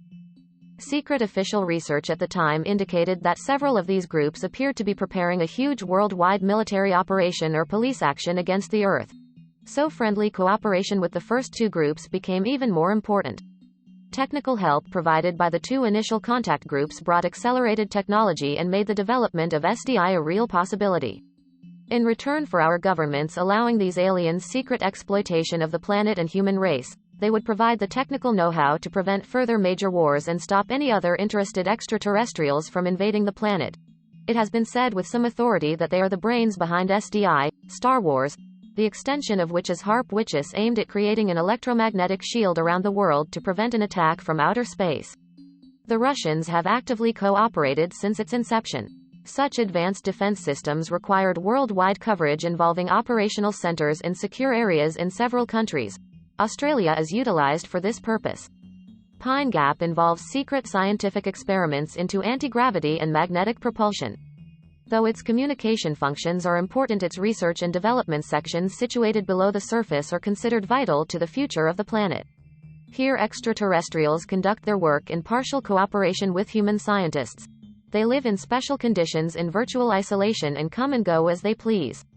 The final stages of SDI, including the HARP system, should be functioning by 1998-99, and if necessary its entire worldwide operation will be controllable from the network of secret bases in Australia. We can only guess who controls it. Other Australian US bases. Narungga Base is similar. On the surface its military role is to draw information from a series of geostationary satellites which watch for missile launches and nuclear detonations throughout Asia and the Middle East. Acting as a backup facility to Pine Gap with extensive underground installations and also an illegal nuclear reactor. Narungga Base began in 1969, and the UFO activity in the Woomera area increased during nuclear and missile testing of the 1950s and early 1960s. It remains one of the most active UFO areas in Australia. One source told the anonymous writer that aliens used Narungga 2 with a free hand and there was no way of controlling them. They run the place, he said. Narungga's purpose remains top secret, but it has similar communication links as Pine Gap and a separate undersea cable link to the USA. Rumors are that direct links are maintained with a similar installation. Situated in northwest China and the ultra-secret American base at the South Pole, Woomera remains part of the global network and is said to be involved in a wide range of low-frequency and resonance experimentation in conjunction with Pine Gap and the Alaskan-based HARP project. Northwest Cape could be a key point in controlling the HARP magnetic field over a large part of the southern hemisphere. In Geraldton installation, the principal partners are the USA and Australia. Under the UK-USA agreement, the British Andother Club members are given access to the information gathered when it is considered necessary. The controlling bodies off to ultra-modern installation are the American NSA and the Australian DSD. It monitors the entire Australian telecommunication system, all incoming and outgoing international telephone calls, faxes, telex and radio transmissions. It operates in conjunction with Pine Gap and to a lesser extent Narungga, giving it almost unlimited intrusive powers into all levels of electronic communications in Australia. Geraldton is one of the most expensive installations ever built. A source quoted the actual figure at $1,400,000,000 with the system is capable of conducting worldwide clandestine surveillance, and like UK, one of its major purposes is to gather intelligence information from throughout the United States. The East Sail UFO accidentally seen at a hangar. The Fortress Australia writer also said the East Sail RAAF base in Victoria. NASA makes extensive use of the facilities on a regular basis, and many other American and foreign nationality aircraft have been seen there, along with other strange aircraft operating mainly at nighttime, which appear like American stealth fighter planes. Since the late 1940s, in cooperation with the United States and other major world government authorities, East Sail has become a major UFO research establishment, including crash retrievals. During the 1980s, 4 people from a TV station attended the opening of a building at RAAF East Sail. One such hangar had 2 side doors were partly open, so they decided to take a look inside. Towards the rear of the hangar was a large metallic gray disc-like object standing on 3 short legs. It was about 60 feet in diameter with a central height of about 18 to 20 feet. Scaffolding was arranged around its right-hand side with a platform extending to what looked like a curved top doorway situated near the top of the object. They also noticed what appeared to be small square windows on each side of the doorway and evenly spaced around the top of the object. They videoed it, noticing surface markings similar to Korean script. There was an elderly man talking to 2 smaller men, the size of 5-year-old children, in the center of the office area. They were looking at drawings on a small table and didn't notice the cameramen. The tall man looked up and appeared puzzled by the 2 cameramen. He walked to the door and asked them if HQ needed more pictures and why hadn't they called him about it. The TV men replied that they had nothing to do with HQ. The man's expression had absolute horror. The intruders met 4 guards who confiscated the film. Australian alien bases. The American base in Antarctica. The secret American Antarctic base is an integral part of America's network and linked via satellite to Pine Gap and other bases in Australia, Christchurch in New Zealand, Punta Arenas in southern Chile, and the long-standing CIA, NSA base in Cape Town, South Africa, according to the Fortress Australia writer. Large trenches were mined in which buildings were placed in neat rows, then covered with now deep ice and snow, due to natural ice buildup. Due to the large airspaces in the trenches, now tunnels, the ambient temperature of the air was raised to above freezing level without affecting the surrounding ice. This, combined with the individual heated buildings, make it a comfortable place to live. The main purpose of the base appears to be top-secret experimentation in the area of electromagnetism and the Earth's magnetic field. An Australian scientist with the Southern Lights research team at the main Australian Antarctic base, situated at Mawson, told the author about American activities there. He said that when they conducted their regular experiments, big changes occurred in the aurora and communications were affected. He believed they were driving electromagnetic energy into the Earth's magnetic field, which was causing the disruption in the aurora, and probably related to the HAARP experiments in Alaska, as the effects on the northern lights were similar. Has Hubble seen an alien invasion of huge magnitude? According to the Fortress Australia article, the Tidbinbilla tracking station, jointly established between UK, USA and Australia close to Canberra, is the most important in Australia. It is a vital control center for the Hubble Orbital Telescope.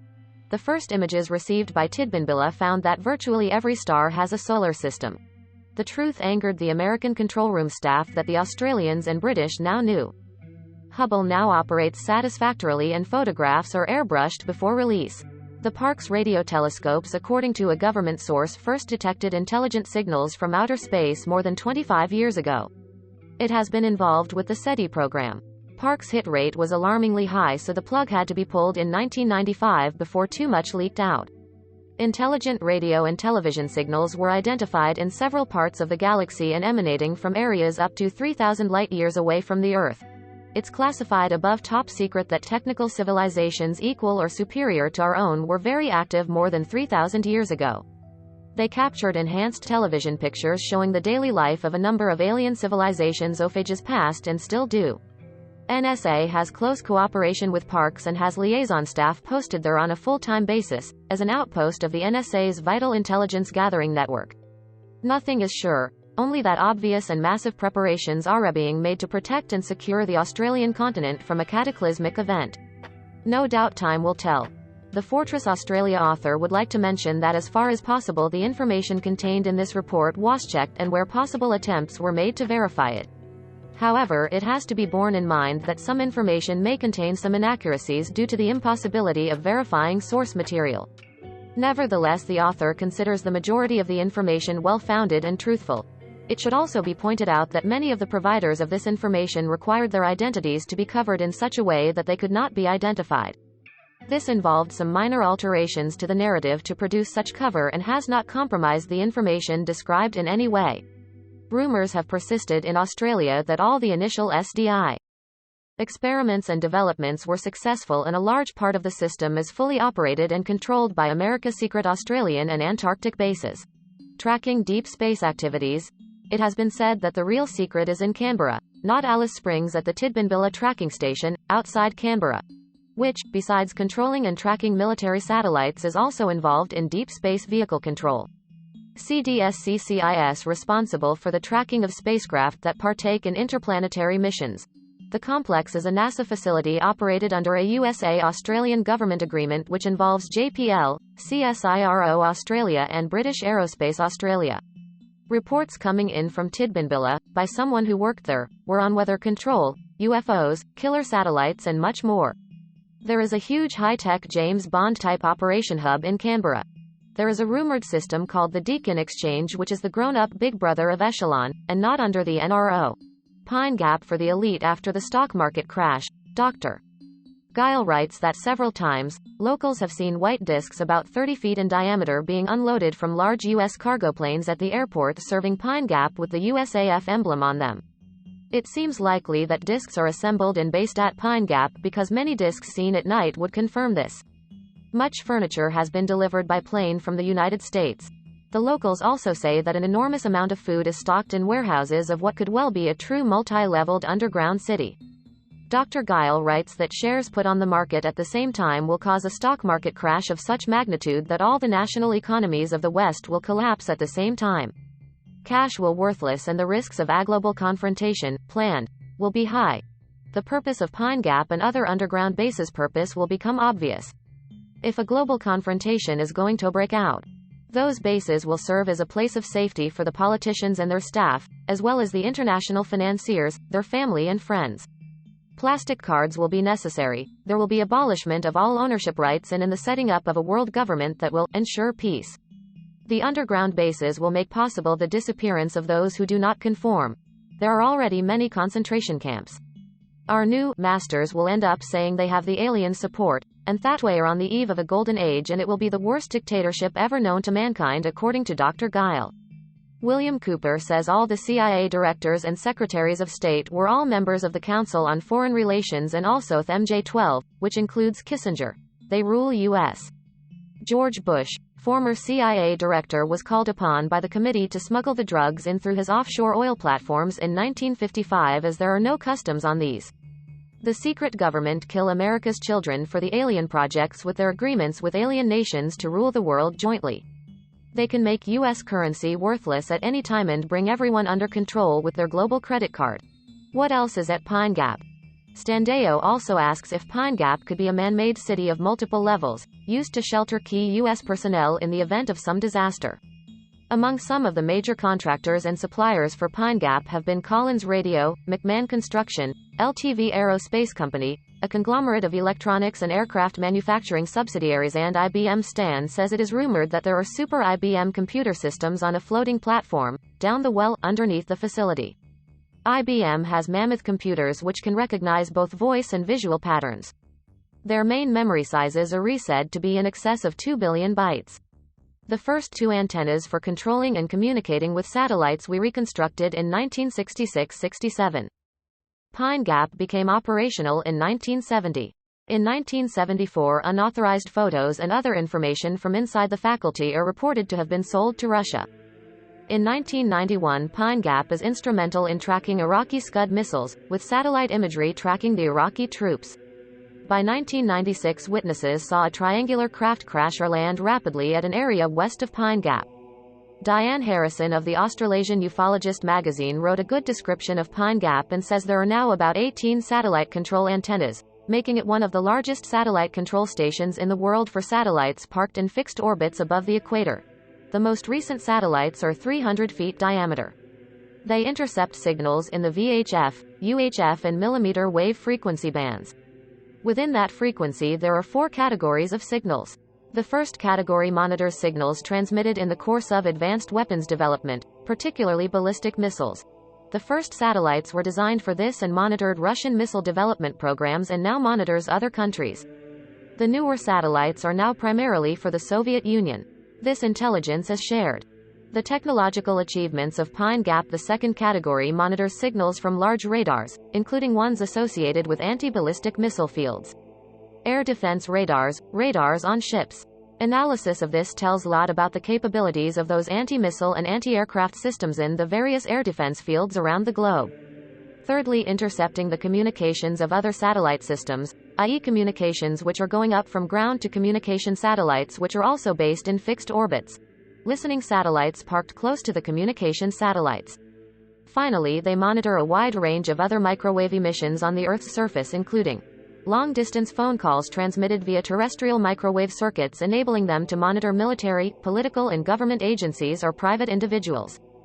Diane says that a satellite can be parked over the interior of a country and intercept the microwave emissions coming from it.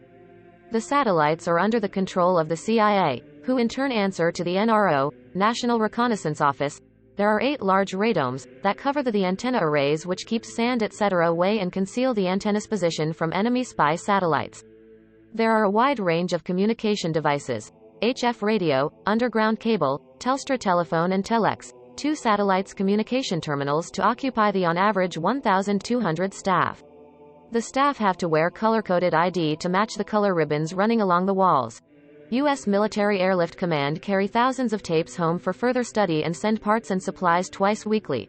There are direct links from Pine Gap to the U.S. bases in the Philippines, Guam, Krugersdorp, South Africa and the Amundsen Scott base at the South Pole. The Pine Gap computer room. The computer room is almost 5,600 meters and the operators use headsets to communicate. Within the Central Operations Building at Pine Gap, people are keeping the satellite and its antenna focused on the signals they are intercepting. Thermothor staff process the enormous volume of interpreted signals. Then the signals are analyzed for intelligence data. Up to 1980, Australians were not allowed access to the voice intercepts coming into the signal analysis section. But now they have full access to all areas except the cryptographic room, officially anyway. UNIVAC computers encrypt transmissions, including voices, and these go to Redondo Beach in California. About 25 to 30 messages are sent from Pine Gap each day to U.S. and about half go to the CIA headquarters in Langley, Virginia. Though occasionally data is sent directly to the NRO headquarters in the Pentagon, or to the NSA headquarters at Fort Meade, Maryland. Diane writes that there is a group called the Joint Reconnaissance Schedule Committee, who meet each morning to decide who is going to be listened to for the next 24 hours to focus the antennas on the satellites. E.g., who is doing a missile test, or if a political crisis occurs somewhere. Australians are involved in this. In the 90s, there has been a need to collect political intelligence on allies and to also download economic intelligence from these countries. In a reprint from Conspiracy Nation, Alan Howard wrote that Pine Gap is many levels below the basement, like the Pentagon and the White House. The top brass at Pine Gap. The computer room at Pine Gap, when it was new, was one of the biggest computer rooms in the world. It has now tripled in size. There are said to be over 1,000 staff. A similar station to Pine Gap is located in South Africa with 1,200 staff. It, like Pine Gap, is also linked to another VLF station at the South Pole. Dr. Guile writes that Pine Gap has enormous computers connected to U.S., Krugersdorp, South Africa, Guam, Canberra, Antarctica U.S. base counterparts, which collect information from these countries, about finance, technology, and everything about the average citizen. The Amundsen Scott base at the South Pole is located on a sensitive magnetic spot of our planet, in that it holds exactly the same assets as Pine Gap, and that all the information about most of the average citizens of Western Europe is stored there in memory banks tens of meters under the ice pack. Canberra computers were connected to all banks, every post office, all telephones, all police stations and customs houses, every arrival and departure desk for AirRC travelers and to the other data centers collecting data on private citizens in the United States and Europe. Peter Sawyer, a former high-ranking Australian civil servant, found out that all data about every citizen of the Western world ends up being stored. All financial, economic, political and military information. The president of the Rockefeller Foundation supervised in person the construction of 20 luxury residences in Canberra, which is meant to accommodate the world government to be, and the 20 luxury residences will be allocated to the different foreign members of that government. The Australian Premier, Bob Hawke, was a Rhodes Scholar, and as such he worked toward the setting up of a one-world government. Mind control and surveillance from Pine Gap. Snoopers all over the globe in silent partners. The UK-USA agreement by Susan Bryce says there are about 48 years of SIGINT, satellite signal intelligence, shared by the UK-USA partners, US, Canada, UK, Australia, New Zealand, Japan, South Korea and the NATO nations.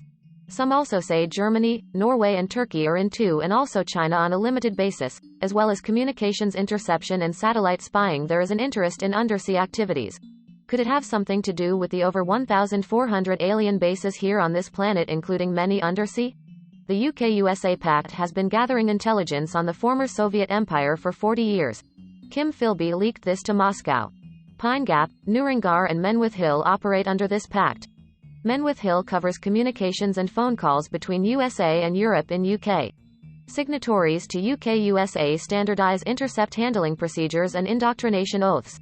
The NSA, which runs this, controls over 2,000 electronic intercept stations, with 130,000 personnel around the world. The primary purpose of the NSA was started to decipher alien communications, language and establish dialogue. In 1983, the NSA established a worldwide computer network linking 52 separate government computer systems used throughout the world. All the information ends up at NSA's headquarters in Maryland. So it can plug into each phone calendar message in USA, UK and Australia using the US base, Pine Gap, and the new installation at Geraldton in Western Australia. Echelon. Patrick Poole wrote a very complete analysis, and here is a summary. Echelon, based at Pine Gap, is the technological SPY system intercepting all phone calls, faxes, emails and telexes in the world, mainly by satellite. Plus other satellites, microwave signals, cellular and fiber optic cable communications traffic. Real-time phone calls in USA could be listened to at an outpost of Echelon at Menwith Hill in UK. Commercial espionage can be beneficial to the companies that help the NSA develop the systems that power the Echelon network. This can also be used to push American manufacturers out of deals in favor of U.S. defense and intelligence contractors, who frequently finance both political parties. The European Parliament is asking if this violates the sovereignty and privacy of citizens in other countries. Though UK does allow surveillance on its own citizens, Menwith Hill and Pine Gap cover U.S. citizens. Echelon stations aerial over the globe, from Geraldton, Australia, Waihopai, New Zealand, Ascension Island in the Atlantic, the Indian Ocean atoll of Diego Garcia, Guam in the Philippines in the Pacific, to South Africa, Misawa, Japan to Leitrim, Canada. Pine Gap, Menwith Hill, Bad Aibling, Germany, Colorado, USA and Antarctica are main centers. No communications signal escapes the electronic net. The two primary downlink facilities for over 25 satellites acting as giant scoops picking up info from all electronic communications are at Menwith Hill in North York Moors, UK and Pine Gap. Menwith Hill has 1,400 American NSA personnel and 350 UK Ministry of Defence staff on site. Menwith Hill goes back to 1951 and received one of the first sophisticated IBM computers in the early 1960s. The NSA took it over in 1966. British Telecom wires fiber optic telephone trunk lines capable of carrying 100,000 calls simultaneously through Menwith Hill. It has become a target for peace activists. Echelon decrypts, filters, examines and codifies messages into selective categories for further analysis by intelligence from the various UK-USA agencies. Menwith Hill Silkworth supercomputer operates voice recognition and optical character recognition and feeds them into data recognition engines. Voice recognition programs convert talk into text messages for further analysis, and even individual voices can be targeted, so every call they make is transcribed. Each message is given a 4-digit code as to its source, e.g. 5535 for Japanese diplomatic traffic.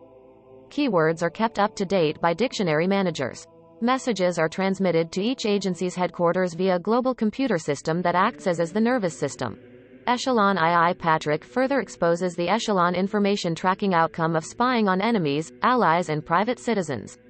Daily analysts review the previous day's translations and these are further categorized into gists, summaries and reports. The SEER given classifications: secret, more secret, top secret, Russian intercepts and intelligence forwarded to non-UK USA parties. Even secret submarines are able to tap into undersea communications cables. Though 30 other nations across the world also have eavesdropping networks, none compares to Echelon. The French have attacked Echelon, but runs its own global spying, Frenchelon. A Ph.D. physicist called V. wrote that the second generation of Echelon called Echelon 2 is not a US Gov-funded project. It has a series of communications bases near the equator. The leaders of this are a cabal from China, several individuals from Europe and a group in USA. It's a highway for all e-business and will be used in conjunction with smart cards for one currency. It will a database designed for the DRAM semiconductor chips mass-produced and down to 0.1 microns. It has a real-time transportation system and logistic tracking system, plus a monitoring system for ICBM, aircraft, submarines and a control system for joining all financial institutions together. Point 1. INSLAW developed the key software package for tracking and monitoring 2. IBM computers and chip manufacturing 3. Laurel and GMH satellites 4. At long lines and fiber optics 5. LMT the major contractor for military information systems 6.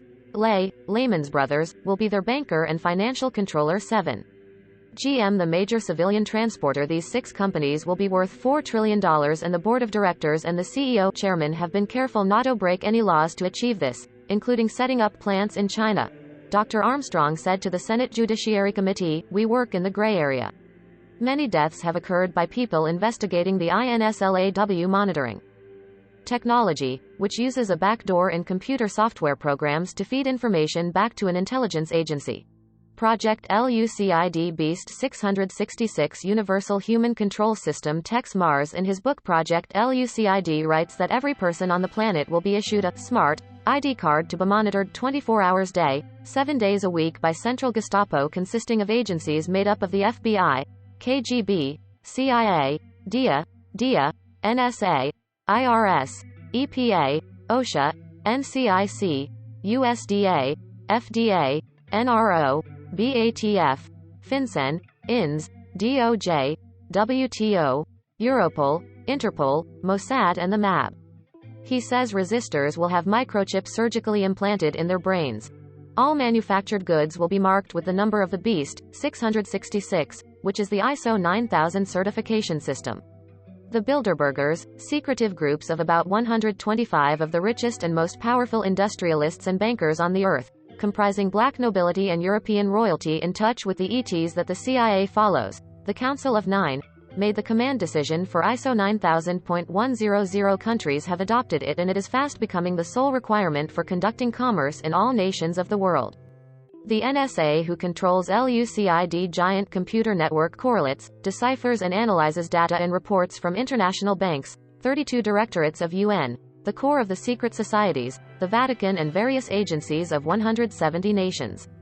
Alice Bailey's Lucis Trust is closely affiliated with UN leadership and its membership includes Robert McNamara, former Secretary of Defense and former head of World Bank.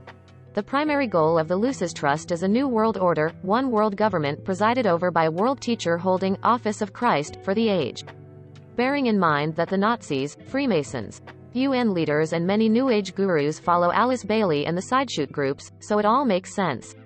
The World Army for UN is in sight, with total military control and enforcement power for the whole planet. All computers on Earth. The entire information highway will be networked into LUCID. It will be the planet's primary core, linking all networks and data systems. Those authorized will have access to instantaneous data on individuals to track and control every move with the chip in the cards, or embedded in the body. These cards are reprogrammable at hundreds of thousands of scanner centers and have more than 5 gigabytes of data per individual of updated data. Nowhere to hide Tex writes that scanners will identify you by the shape of your hand, foot, face or head, fingerprints, blood type, human leukocytes antigen, DNA, iris scan and voice. Satellite cameras which can take recognizable 35mm type images of golf balls below, will be able to locate you from the chip in the card, nobody being able to buy and sell without it. DNA databanks have samples of blood from newborn babies since the 1960s as mandatory state screening, plus the military and criminals have been databased. John St. Clair Aquay writes in Tex's book that the signals intelligence mission of the NSA has evolved into a program of decoding EMF waves in the environment, for wirelessly tapping into computers and tracking persons with the electrical currents in their bodies. Everything in the environment with an electrical current in it has magnetic flux around it which gives off EMF waves. The NSA, DoD has developed advanced digital equipment which can remotely analyze all objects, whether man-made or organic, that have electrical activity. A target's bioelectric field can be remotely detected, and monitored 24 hours a day. With special EMF equipment, NSA cryptologists can remotely read evoked potentials, from EEGs, which can be decoded into a person's brain states and thoughts. The NSA records and decodes individual brain maps of hundreds and thousands of people. The speech centers of the brain can be translated into the person's verbal thoughts, and this can be manipulated, and simulated auditory hallucinations can be induced. Visual memory can also be seen as how images from a person's brain on a video monitor. NSA operatives can put images into someone's brain while they are in REM sleep for brain programming purposes. Socorrent's thoughts, images and sounds of anyone can be decoded, read and changed by NSA's most powerful computers in the world. Is Star Wars used for tracking UFOs? Research for Star Wars satellite project, now operative at Pine Gap, has been conducted under UK-USA. This comprises a global network of satellites which contain powerful lasers and beam machines. Between 1982 and 1988, 22 British defence scientists linked to UK-USA projects died in mysterious circumstances. Some have said they were involved the Mark of the Beast, microchip implant work. Susan also writes that when George Bush Sr. increased funds for Star Wars, Gorbachev cooperated in discussions about the development of a lunar base and joint mission to Mars. Were the Cosmospheres finally overcome? It has been said before that Star Wars has been set up to protect the Earth from alien invasion. U.S. Cohen asked Australia to increase its military spending to help in case a war is fought between U.S. and China, with Star Wars operating from Pine Gap and the British facilities. China is exploring space-based reconnaissance. Bearing in mind the many crashed saucers in China, have they back-engineered them yet? They didn't take long to copy the latest nuclear technology from USA. Will Chinese flying discs be the next threat? There have been many seen over China. Are aliens using mind control on humans at Pine Gap? An Australian newspaper wrote in 1974 that US has been carrying out research into electromagnetic propulsion, EMP, at Pine Gap since 1966, and that security about this project has resulted in hypnotic and post-hypnotic keys being implanted in personnel prior to their acceptance into this project. Dr.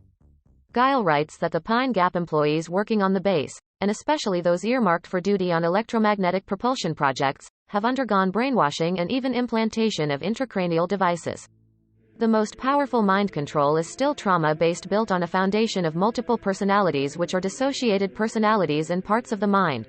It appears that electronic mind control is being overlaid on top of this. The victim's consciousness is not able to think past the electronic mind control, which catches their undivided attention, being too distracted to deal with the deeper issues of trauma-based mind control. Instructions can enter someone's mind through their implant. At the NWO's Major Massive Beast Computer Center in Alaska in the 1970s, an engineer who was in charge of building and getting the center operational revealed the site's capabilities. They also had one in South Africa and one in Pine Gap. These three sites formed a triangle on the globe, and couldn't be located anywhere else, due to the naturally occurring linesoft force of the planet. Can the world be run by computer? Apparently these beast computer centers consist of aisles and aisles of big state-of-the-art computers, each having several dozen people to run them. Even in the 70s, an operator could speak into the computer and it would answer. If asked about anyone on the planet, it could usually pull up all kinds of information, e.g., how could you get that person to kill someone? Or how can I isolate this person? All the people around that subject who could be manipulated would be revealed in a plan given. It has been said Clinton consulted this supercomputer. The controllers can actually control the world from a computer. They store vast amounts of personal information about people's thought processes and thinking, and it's possible that electronic surveillance is being done to read the thoughts of people, and computers store this information in some usable fashion.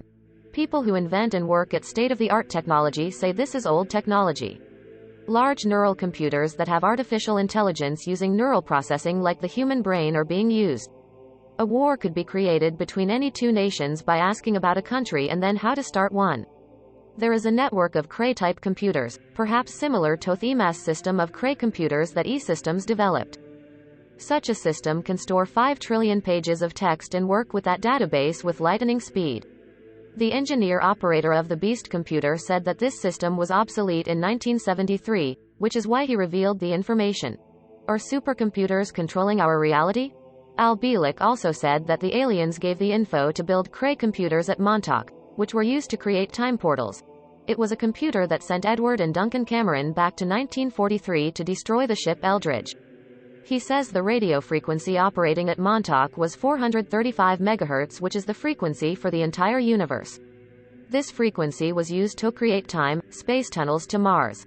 Extremely advanced technology was used by Dr. John von Neumann and 3 scientists, including 2 from the future, to put Earth on another timeline in 1963. Montauk has major timelines running through it. Power stations are built on grid lines deliberately. There is evidence that technology is being used to shift Earth onto another timeline in 2003, which we'll cover later.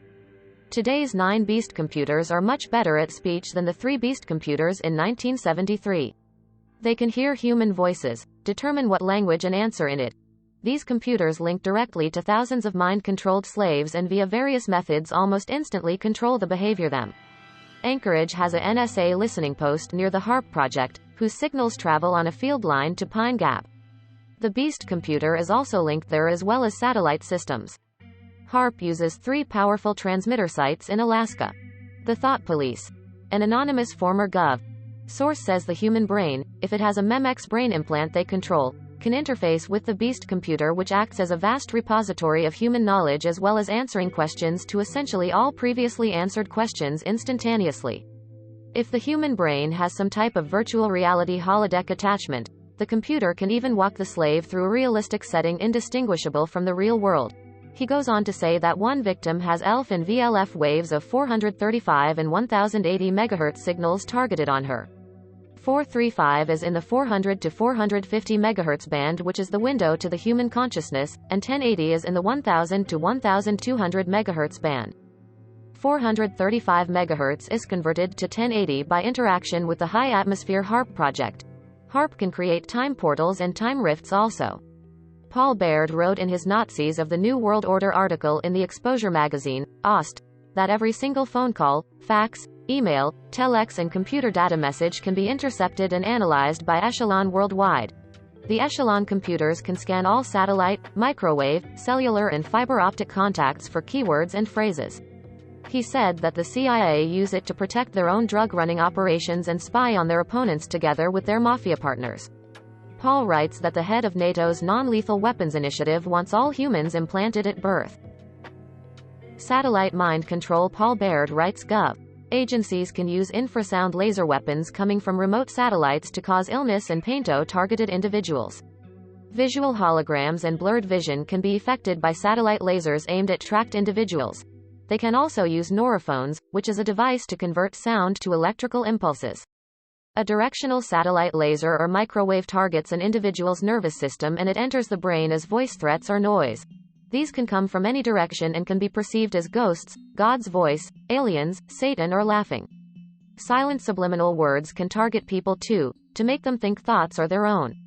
Brainwave scanners can mind read by training a satellite onto someone's head and scanning its magnetic field.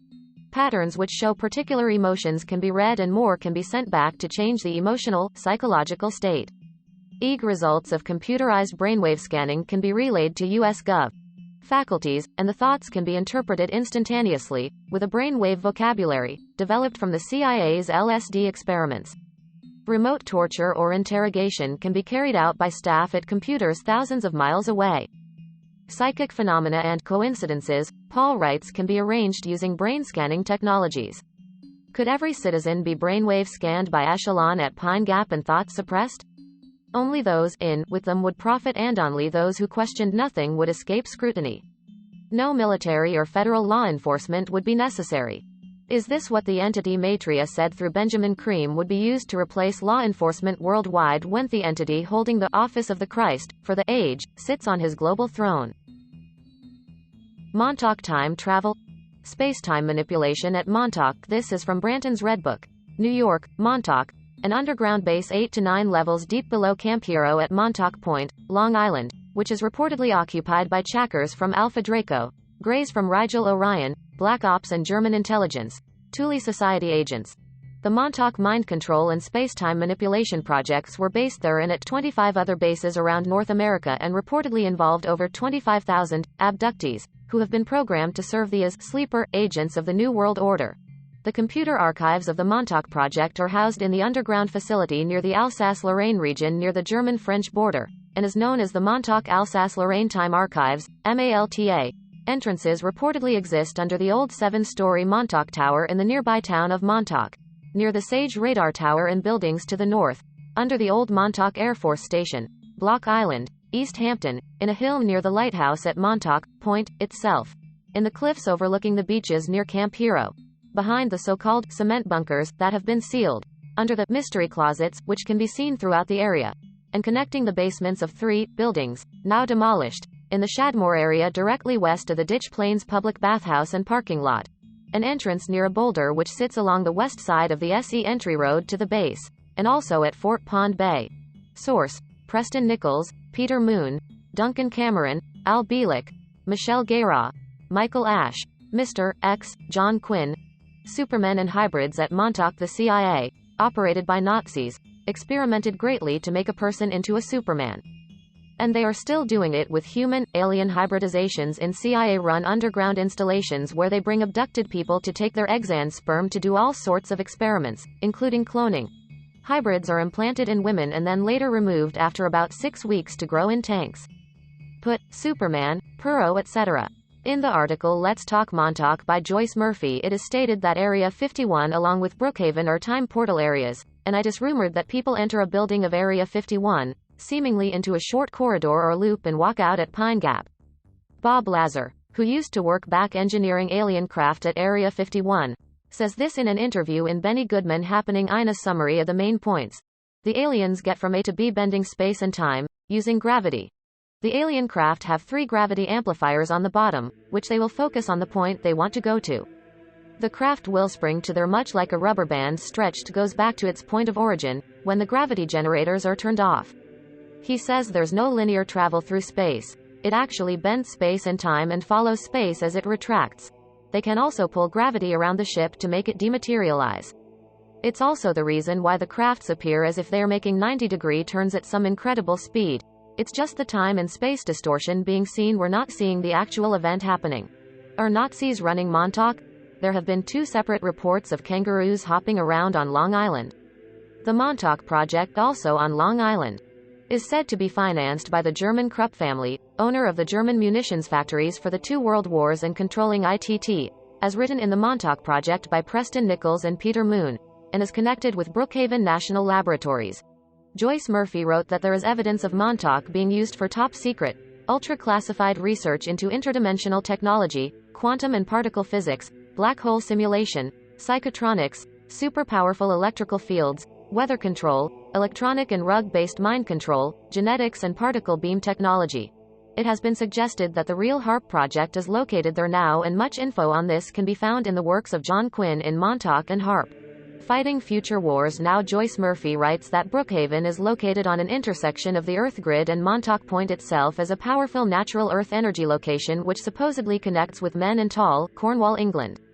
Menental is connected with Aleister Crowley, said to be the most evil man to ever live on Earth, and is now connected with Satanists and black magicians.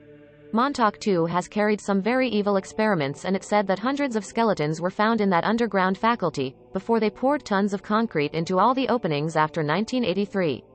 She continues that our normal reality is built upon dynamic functions or dynamic time and can be compared to one gigantic loop. It may have no beginning or end and continuing indefinitely.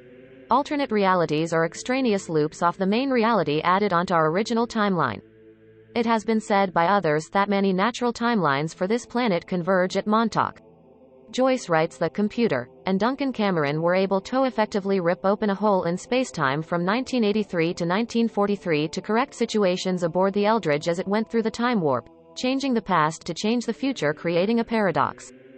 Al Bielek wrote of a gray alien invasion through the 40-year rift in time, with the rift allowing many UFOs to invade our world. He also mentioned soldiers going through the time portal at Montauk to fight in a future war, 50 years ahead. Joyce also writes of an interdimensional intergalactic war going on here and archangels now being reincarnated here to fight this war off good versus evil and its connection with the surname Temple or any derivative of. There is an 8-mile radius in SE, Missouri where all sorts of bizarre activity is happening almost daily. An amoebic-shaped portal with a dark void has been seen with UFOs materializing out of it. In Alaska, home of HAARP, UFOs materialize as they come through portals in the sky. It has been said that the military leave for Mars now through time portals, and Michael Relfi in the Mars records of his 20-year stint on Mars, before being time shot back to his time of origin, said he left formers through a time portal in Illinois. Or people leaving from a time portal in Australia for Mars? The book Underground Bases and Tunnels by Richard Sauter says some sources even contend that Pine Gap is simultaneously operational in the third, fourth and fifth dimensions. A man who once communicated with Rich Hansen told Hiva leaves for Mars military service from a time portal in Australia. It could possibly be either Pine Gap or Narranger Base. He says that the Mars colony has been in physical existence since 1964.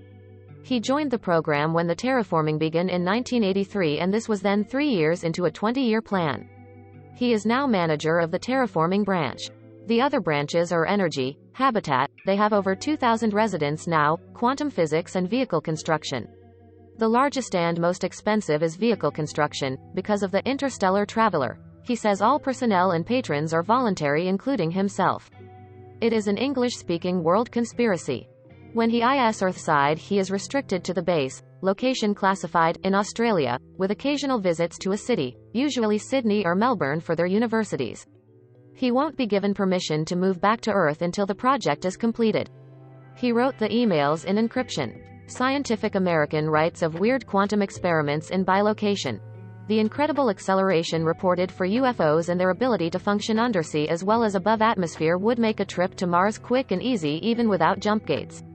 The ET scientist who came to Brazil from one of the moons of Jupiter, in the book My Contact with UFOs, also as My Contact with Flying Saucers, by Dino Crispidon, said spaceships get from A to B physically, e.g. Mars, by recreating the atmosphere of the place they want to go to artificially, and by magnetic attraction the ship is drawn to it instantly. The scientist from Jupiter even told Dino Crispidon that it took 6 minutes to get to Mars. Time portals. Joyce Murphy writes in Let's Talk Montauk that the Montauk group became interested in programming children and then assimilating them back into society as sleepers. This was done by a combination of Nazis, U.S. factions and aliens who worked with them. When the secret government wanted to activate the sleeper agents, they were answerable on both a psychotronic, hypnotic basis or verbal command. They became highly trained assassins, assignment couriers traveling backward and forward in time via the Montauk chair and taking their physical body with them as they walk through time portals to carry out assignments. One of the primary purposes of all is to destroy what comes through dimensional portals throughout the planet. Wherever dimensional portals seem to exist, so do Navy SEALs. U.S. has access or control of the 4 prime Earth gravity focus points on the planet. These are Pine Gap, Easter Island, San Diego and Brookhaven. Angela Kahealani also claims that, U.S. and its partner the U.K. control at least 7 of the 8 vertices of the dual tetrahedron of Earth, and many off to secondary points on the grid at the halfway points. B. Alan Walton wrote, there are supposed to be greys, reptiloids and dracos in the lower levels of Pine Gap just as there are at Dulce. Both are tri-gate bases, that is they each have star gates, quantum gates, and earth gates, shuttle terminals. The Antarcticans have allegedly been infiltrated by reptilian shapeshifters and are working within the hollow interior of the moon as well. The moon is alleged to be an ancient artificial construction. Scientists have found that the moon rings like a bell for several days when a meteor strikes it. It was supposed to be the sphere that the Luciferians, or the Pan people like the satyrs of legend, part angel, part humanoid, and part animal, used to escape the war in heaven. Sort of a refugee ship that the rebels used to make it to Earth, where they hoped to make their last stand. Within the moon and the Earth, against the angelic forces of light. Pine Gap Time Portal analyzed in Anti-Grav.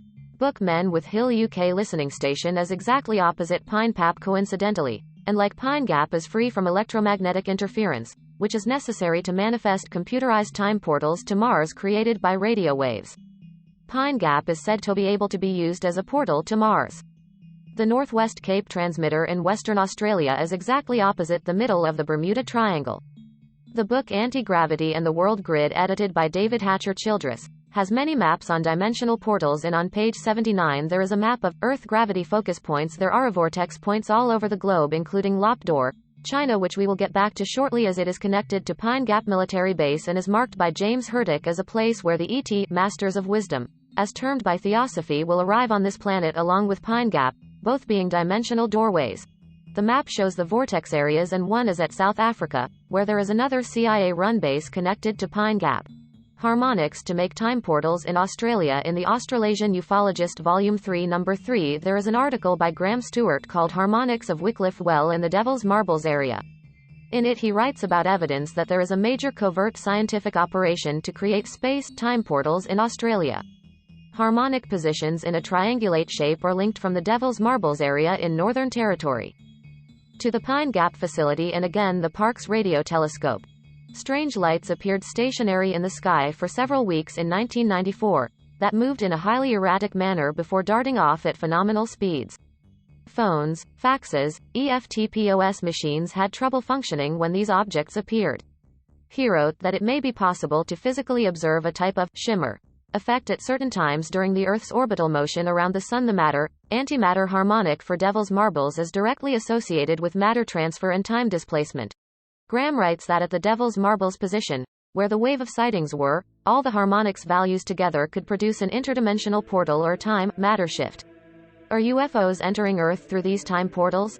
He also wrote another article in the Australasian Ufologist Volume 4 Number 2 about a possible time portal in south of Cooktown, Black Mountain, Queensland, where unexplained phenomena, human disappearances, eerie sounds and UFO activity occurred.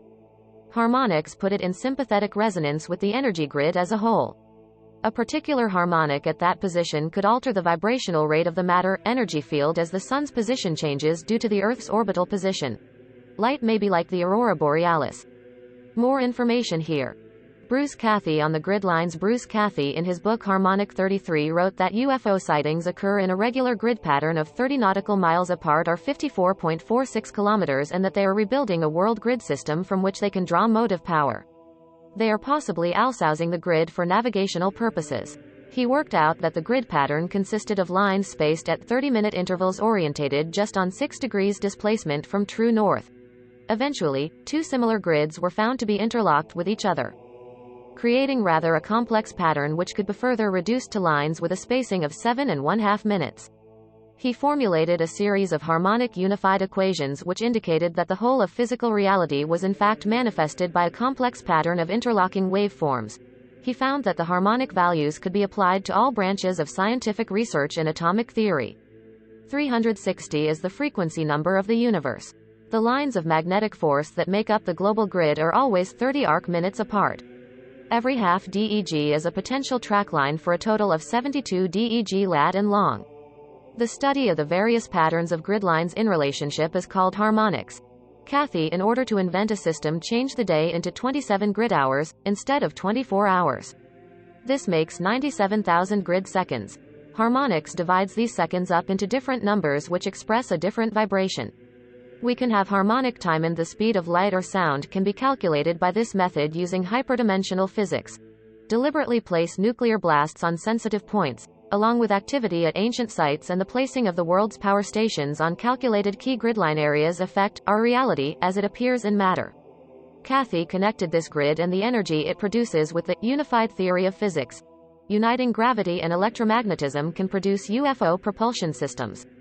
The CIA approached Cathy wanting to know more and offered him a job. English intelligence also turned up and told him they could get into 15 dimensions. He said that at certain universities selected students are secretly taught harmonics. An extensive hyperdimensional physics program is also taught at Heidelberg University in Germany. The Illuminati and the grid lines. The energy network formed by the grid was already known to a powerful group of international interests and scientists. He taught many military applications, and political advantage could be gained by those with knowledge on how to manipulate the consciousness of all. A small group with this knowledge could take over control of the world. It is known that both the Sinclairs hierarchy based in Scotland and the Nazis at Montauk are manipulating the world grid lines. Kathy discovered by application of grid mathematics that an atomic bomb is a device based on the geometrics of space and time. To be successfully detonated, the bomb must be geometrically constructed, placed on, under, or over a geometric position in relation to the Earth's surface, and activated at a specific time in relation to the geometrics of the solar system. Kathy found that it was possible to pre-calculate the time of various bomb tests, and the locations where it was possible to explode a bomb. The mathematical complexities of unlocking the geometric structure of the unstable material constituting a bomb creates a sudden release of energy. Only certain geometric locations and times can be used for nuclear blasts. Harmonic mathematics of the grid can be applied using laser research and military application as important. Crop circles created by satellites from Brookhaven National Labs can affect this too. However, Earth's natural energy frequencies can become distorted, creating time rifts and dimensional doorways.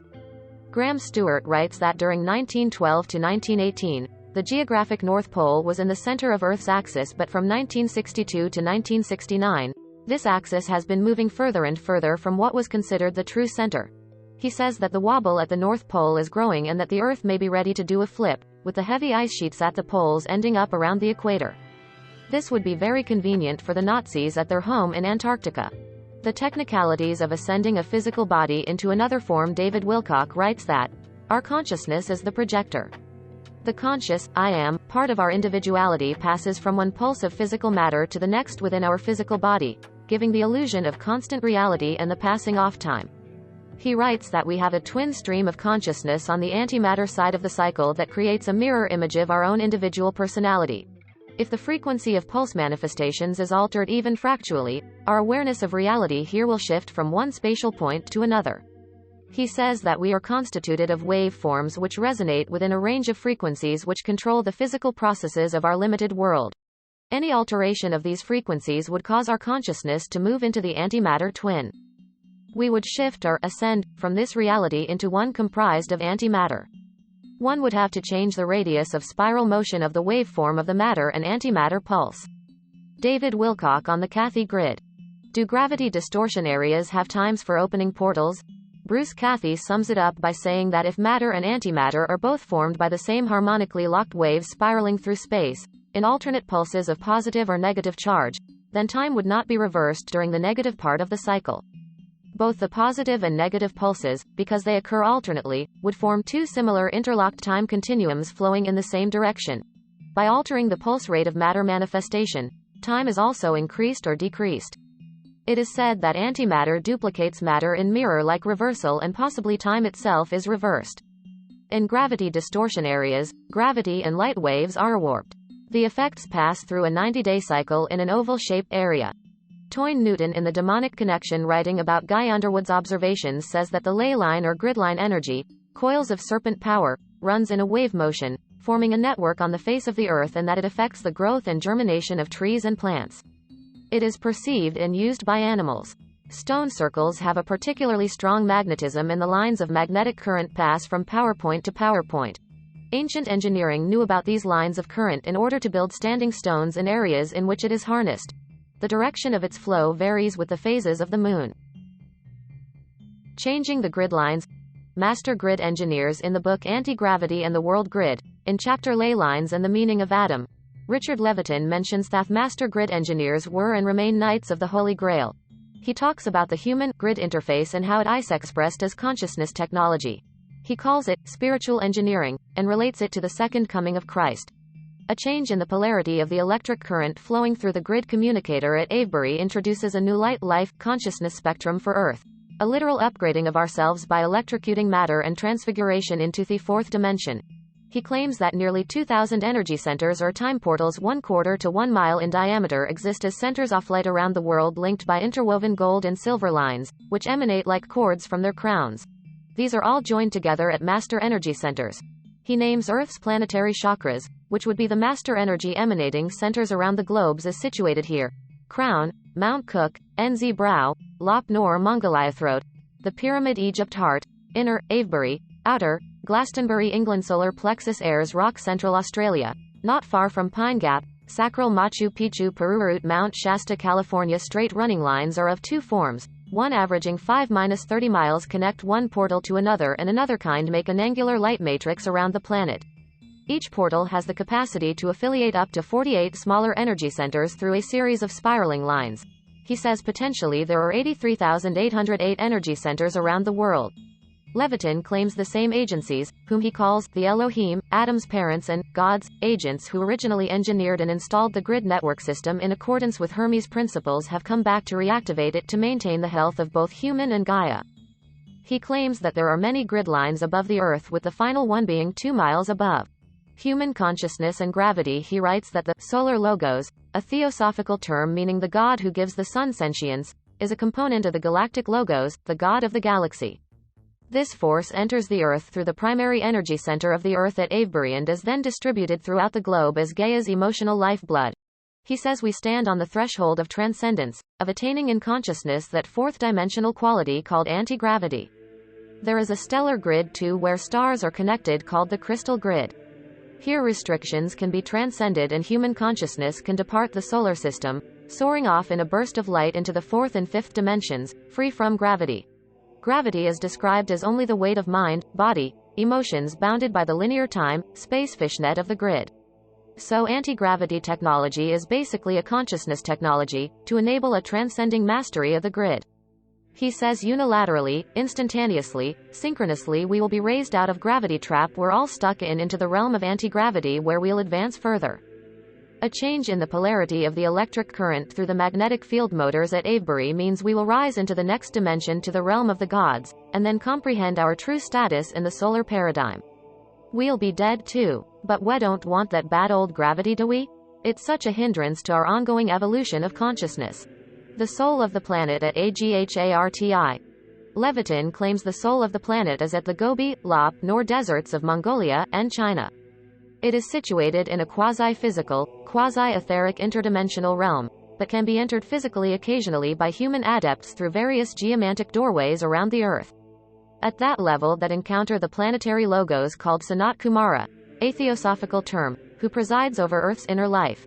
This Sanat Kumara supposedly imparts spiritual qualities through the grid matrix. This entity, under guidance from the so-called Elohim, can give adepts a transfiguration of consciousness from the human plane to one of angelic resonance. Presumably they ascend into the next dimension. He writes that the estimated figures of these geomantic tools for consciousness technology once employed by the ancient geomancers of Gaia are 1,000 stone chambers, at least 30,000 barrows, 900 stone circles, 300 hillforts and countless thousands of single standing stones. He says that they are the interface between the Earth's indigenous magnetic field and the cord coming out from the main electromagnetic grid, which rearranges and harnesses the magnetized Earth field. Various lines reach from the magnetic South Pole below Australia to the magnetic North Pole in northern Canada, but the varying strengths of lines of magnetic force flowing in one direction operating as an electric current, then deviate en route, sometimes detouring horizontally in some places to meet up with the magnetic north, resembling wavy lines en route. He further elaborates that a grid engineer can change the specific radio band of this magnetic flow from the solar radio station. He has the potential for freeing the inherent energy of this magnetic field from bondage. He claims that if the direction of the electric current passing from pole to pole is changed to flow in another direction by a motor, the magnetic field will reverse itself. The primary electric current can be changed to a direct current or alternating current. So the magnetic force running from one pole to another can be stopped and made to go any direction, or even changed in expression to make a pole reversal is The's so-called Elohim desire. He says possible geomagnetic field and pole reversal, even the second coming of Christ, all within the function of these motors which are placed on the planet. Levitin leaves us with a chilling prophecy. Gaia's inner heart at Avebury is scheduled for imminent reactivation. The grid under structural reassessment is also about to be switched back on full power, but at a higher vibratory rate. Anti-gravity will happen. The ancient gravitation field holding us down will be transcended to a transfigured light body high above Gaia. The Elohim, etc., will return. Vortex areas. Bruce Cathy said that the grid lines are constructed to transmit gravitational frequencies, which are slightly higher than normal gravity at the Earth's surface. The grid aerials which he has discovered the planetary controllers have put around the planet may have been placed so that the transmitted waves are vertical. Gravity is grossly distorted within the confines of a vortex area. In Santa Cruz, California and Oregon vortex areas, light gives strangely distorted visual effects and weights will not hang vertically. A person can even walk up a wall. There are said to be 6 of these gravity distortion areas.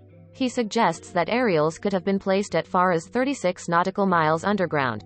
If so, then a small displacement would cause gravity distortion, which would be oval in shape. The anomalies pass through a 90-day cycle.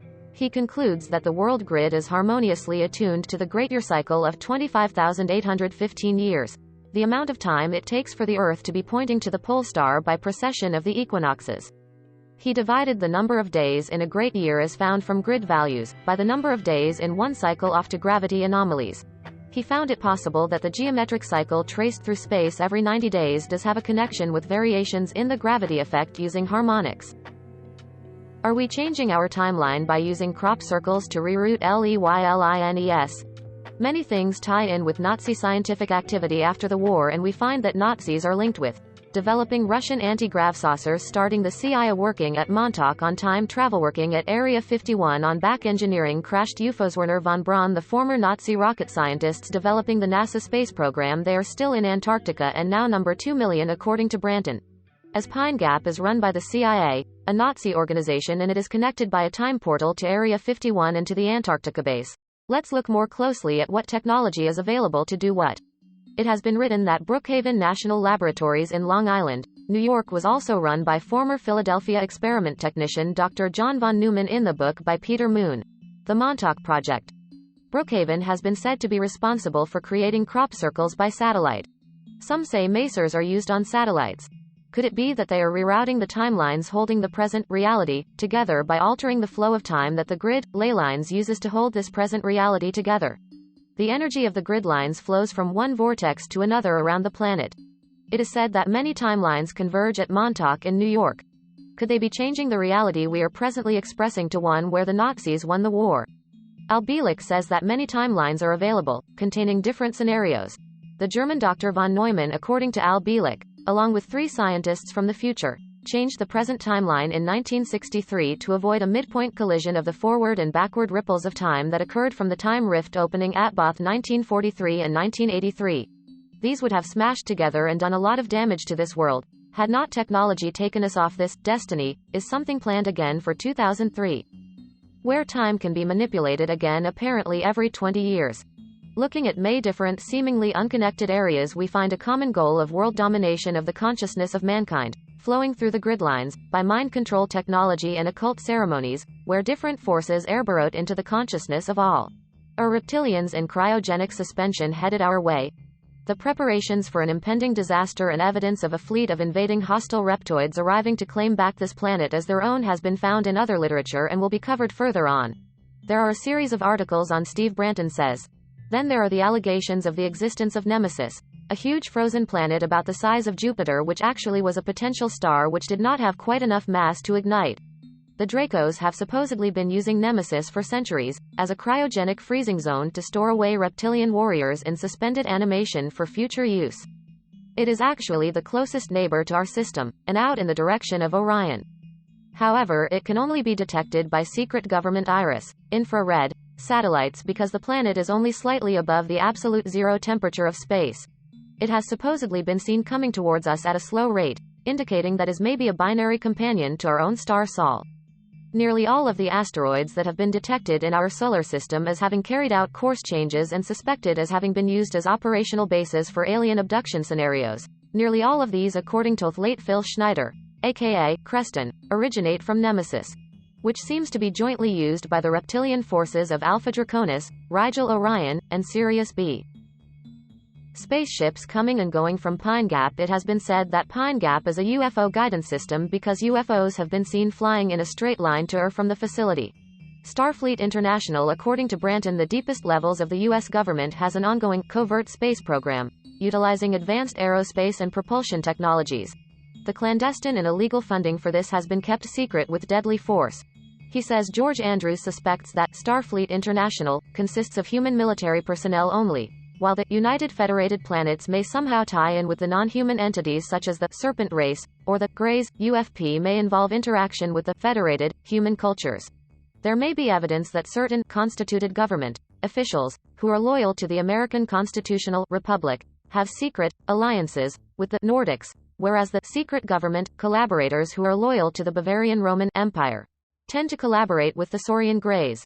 Beam Me Up Scotty in Chapter 11 of the book Secrets of the Mojave by Branton, and also in Cosmic Patriot Files by Commander X. It is written that in 1990 researcher Val Valerian, ex-US military intelligence, released a document with a list of several military personnel who are in a covert space program called Starfleet International and United Federated Planets. These astronauts constantly travel back and forth through space from ultra-secret bases on or below the Earth, Moon or Mars. UFO researcher George Andrews forwarded information to Val Valerian that a friend in a large city had woken about 3 a.m. with an irrational urge to go to an all-night photostat place.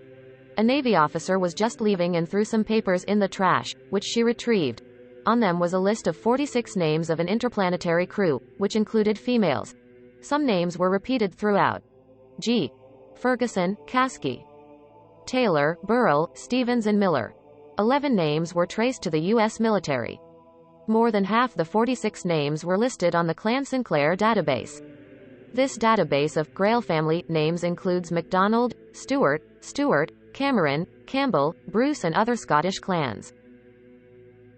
Agartha are the Germans' descendants of Nordic aliens. A book written by a German-American, Reinhold Schmidt, claims that the author was taken up in a UFO on several occasions. The crew spoke German and he was taken to the South Pole. The Americans forced him into silence. The UFO matched at least 2 German designs. The crew leader claimed he was from Saturn. It could be that Germans along with the Nordic nations are descendants of Nordic ETs, as contactees have said that Pleiadians have confirmed this. There was also a story of a German woman who was getting abducted and the ETs spoke German, and they claimed that they had a space station outside our solar system and were the German gods as mentioned in German legends. Hitler, Haushofer and Hess were all interested in the ancient mysteries of the Nordic world. Blonde blue-eyed giants are spoken of in Nordic, Incan, Aztec and North American legends. Perhaps the Germans did originate from Agartha as the Nazis believed, and before that from another planetary system. The Nordic Pleiadians are said to be blood type A, and apparently Hitler was attempting to eliminate all blood types except type A, which is genetically Nordic. Nazi geomancy. According to the book The Messianic Legacy, Heinrich Himmler spoke of geomancy, earth magic, and ley lines and fancied Wewelsburg as an occult power center like Stonehenge. It was described as the midpoint of the world. Articles in the Nazi-associated Research Bureau were on these subjects. Runic inscriptions were on the uniform emblems. 2 jagged lightning flashes of the storm god Thor, or Donner, Odin, Wotan. Festivals of the sun, of the year, of growth, of harvest and solstices were celebrated to revive ancient German paganism. They made a 20th century version of the old Sol Invictus cult. The swastika was known as the hammer of Thor and to symbolize the ruler of the winds and rain. The Demonic Connection by Toyne Newton says the swastika is associated with the Celts, Buddhism and Japanese. As many as 1,000 Tibetans in Nazi uniform were found as ritual suicides in Berlin, April 1945. Hitler was searching for occult power and its connection with the underground lost world of Agarthi in Central Asia. The left-hand swastika, as chosen by Hitler, was associated with Kali of India and the sun of the underground in its nightly course west to east. Karl Haushofer, the Nazi general, believed the German people originated in Central Asia and went to Japan and became initiated into a secret Buddhist society. He said it was the destiny of the German people to rule Europe and Asia, the homeland of the Aryans. He learned of a race of supermen beneath the Himalayas, Agarthi, with its capital Shambhala. He'd read Lord Bulwer Lytton's book Vril and the Coming Race. Approximately mid-19th century, the people of Agarthi had used Vril power to become supermen and to control nature. Haushofer hoped to reawaken slumbering superhuman powers with Vril power. They brought back Tibetan lamas with high occult powers. Does Lucifer reign at Agharti? Trevor Ravenscroft in The Spear of Destiny wrote that Agarthi was regarded as a Luciferic headquarters concerned with astral projection and thought control. Nazi emissaries made contact with their governing orders, but only the Luciferic Party of Tibetans were willing to support Nazism, along with 7 members of the Green Dragon Society of Japan. These were employed to teach occultism to the Nazi elite. A cone of searchlights were placed over Hitler and the masses, making emotion travel upwards to be directed to Hitler and then directed back to the crowd. This is called a cone of power bewitches. In the book The Lost World of Agarthi, The Mystery of Vril Power by Alak McClellan, there is a map of a huge worldwide underground tunnel that stretches from Tibet, Mongolia, Alaska, Vancouver, Midwest USA, Mexico, Ecuador, Brazil, the Atlantic where Atlantis was, to Ghana, Chad, Egypt, Iraq, Afghanistan and back to Tibet and called the Agarthe Tunnel System. Ground-penetrating radar finds the Atlantean Tunnel's satellites, planes and the Space Shuttle can do remote sensing using radar imaging, radio waves, infrared and thermal infrared to see underground. It is believed HARP does this too. Multispectral scanners are also used and even ice penetrated. A tethered blimp attached to a jeep will also allow underground viewing. One can probably guess that this is a reason. The insects, frogs and birds are becoming extinct as X-rays do cause cancer. It has been used in Antarctica, Greenland, Mount Ararat, Eastern Sahara, Egypt, Guatemala tunnels and for Mayan causeways. Microwave radar has been used to penetrate Saharan sand. It can use 500 MHz. NASA, started by Nazi scientists, uses this radar. Paul White wrote the declassification of ground-penetrating radar has revealed a complex and labyrinthine underground system in various parts of the world. Dr. James Hurdick was involved in using this to find a 15,000-year-old subterranean complex under the pyramid at Giza, a legacy of Atlantis. It's rumored he encountered Thoth down there. There were massive chambers the size of our largest cathedrals. Paul White writes that high-tech flood survivors of the previous civilization arose, after the dust settled, to become the gods of ancient Sumer, Egypt and India. Tunnels under the Mayan pyramids extend 800 kilometers across the country. Vril the ultimate power. Alec McClellan wrote that Hitler said the amazing force of vril power, the people of Agarthe used in possession would make certain his dream of a 1,000-year Reich. German scientists and soldiers were sent on one fruitless search after another in search of the lost world. What is vril power? Bulwer Lytton wrote it is electricity, except that it comprehends in its manifold branches other forces of nature, such as magnetism and galvanism. The Agartians can influence the weather through vril conductors and exercise influence over minds and bodies, animal and vegetable. It can be used for expanding the consciousness of the mind and destroy like a flash of lightning.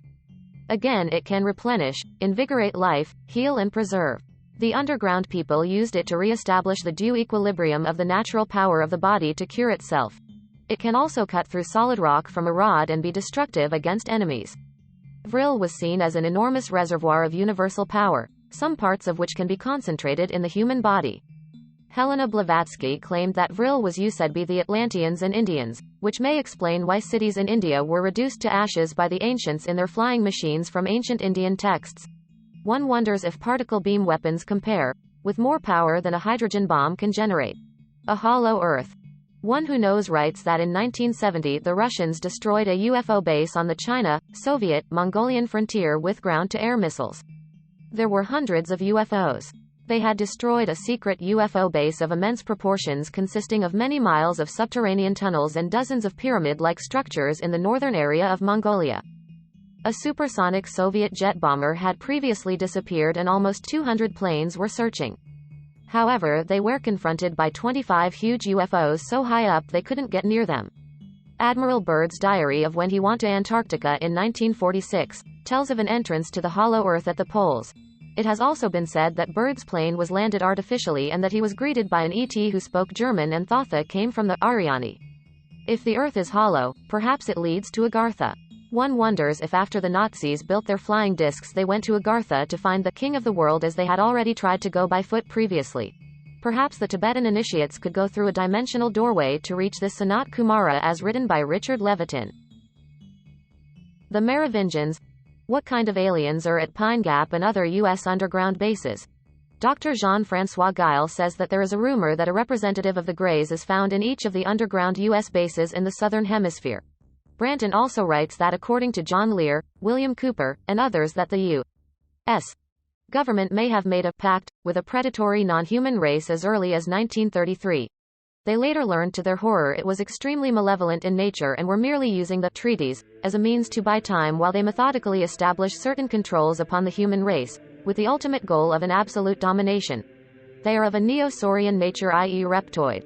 Certain biped hominoid mutations originating from Earth developed a form of intellect equal to the human, but some left the planet thousands of years ago in Atlantean times and are now claiming Earth back. DNA from them proves an Earth-saurian origin. There are also human, reptoid hybrids. They have grayish-green skin and 3-digit clawed fingers with a partially opposable thumb. Branton says also that it is also alleged by certain deep-level intelligence agents that the Illuminati, or the Cult of the Serpent, is willfully working hand-in-claw with this infernal race which has promised them part of the action once the New World Order is established. The Illuminati is allegedly in it for the power and technology, which this non-human race is supposed to give them in exchange for their cooperation. Did the Illuminati sell out the human race? Branton writes that according to John Lear and others, many of the deep underground bases like Dulce, New Mexico and Pine Gap, are actually joint areas where the technology exchanges have been carried out, as well as battles between the humans and Greys, sparked by disagreements. Is the Illuminati's plan for world domination backed by an alien vanguard? There is an apparent connection between the Illuminati's Club of Rome and the Greys. There is much evidence that the Club of Rome has sold out the human race to such alien powers in exchange for certain promises, and that this sold-out power group is carrying out an agenda of mass genocide against the human race as a whole, in obedience to their draconian, reptilian masters. Dr. Guile writes there are a group of about 100 people well-placed in high finance, politics, the judiciary branch and big business called the Club of Rome, pledged to a consortium which controls all international finance. The ones who want to set up a world government are about 15 families. They have infiltrated the top levels of the main religious establishments, making them virtually powerless. Even Pat Roberson, coming from one of these lines, is said to be promoting Merovingian agendas. The so-called Grail families of reptilian hybrids, according to an article about the royal bloodlines, whom some believe are the supposed offspring of Jesus and Mary Magdalene, called Merovingians. There are at least a dozen families in Britain and Europe today who are of this Merovingian lineage. This includes the Stuarts. The Stuarts and MacDonalds are said to be a satanic bloodline.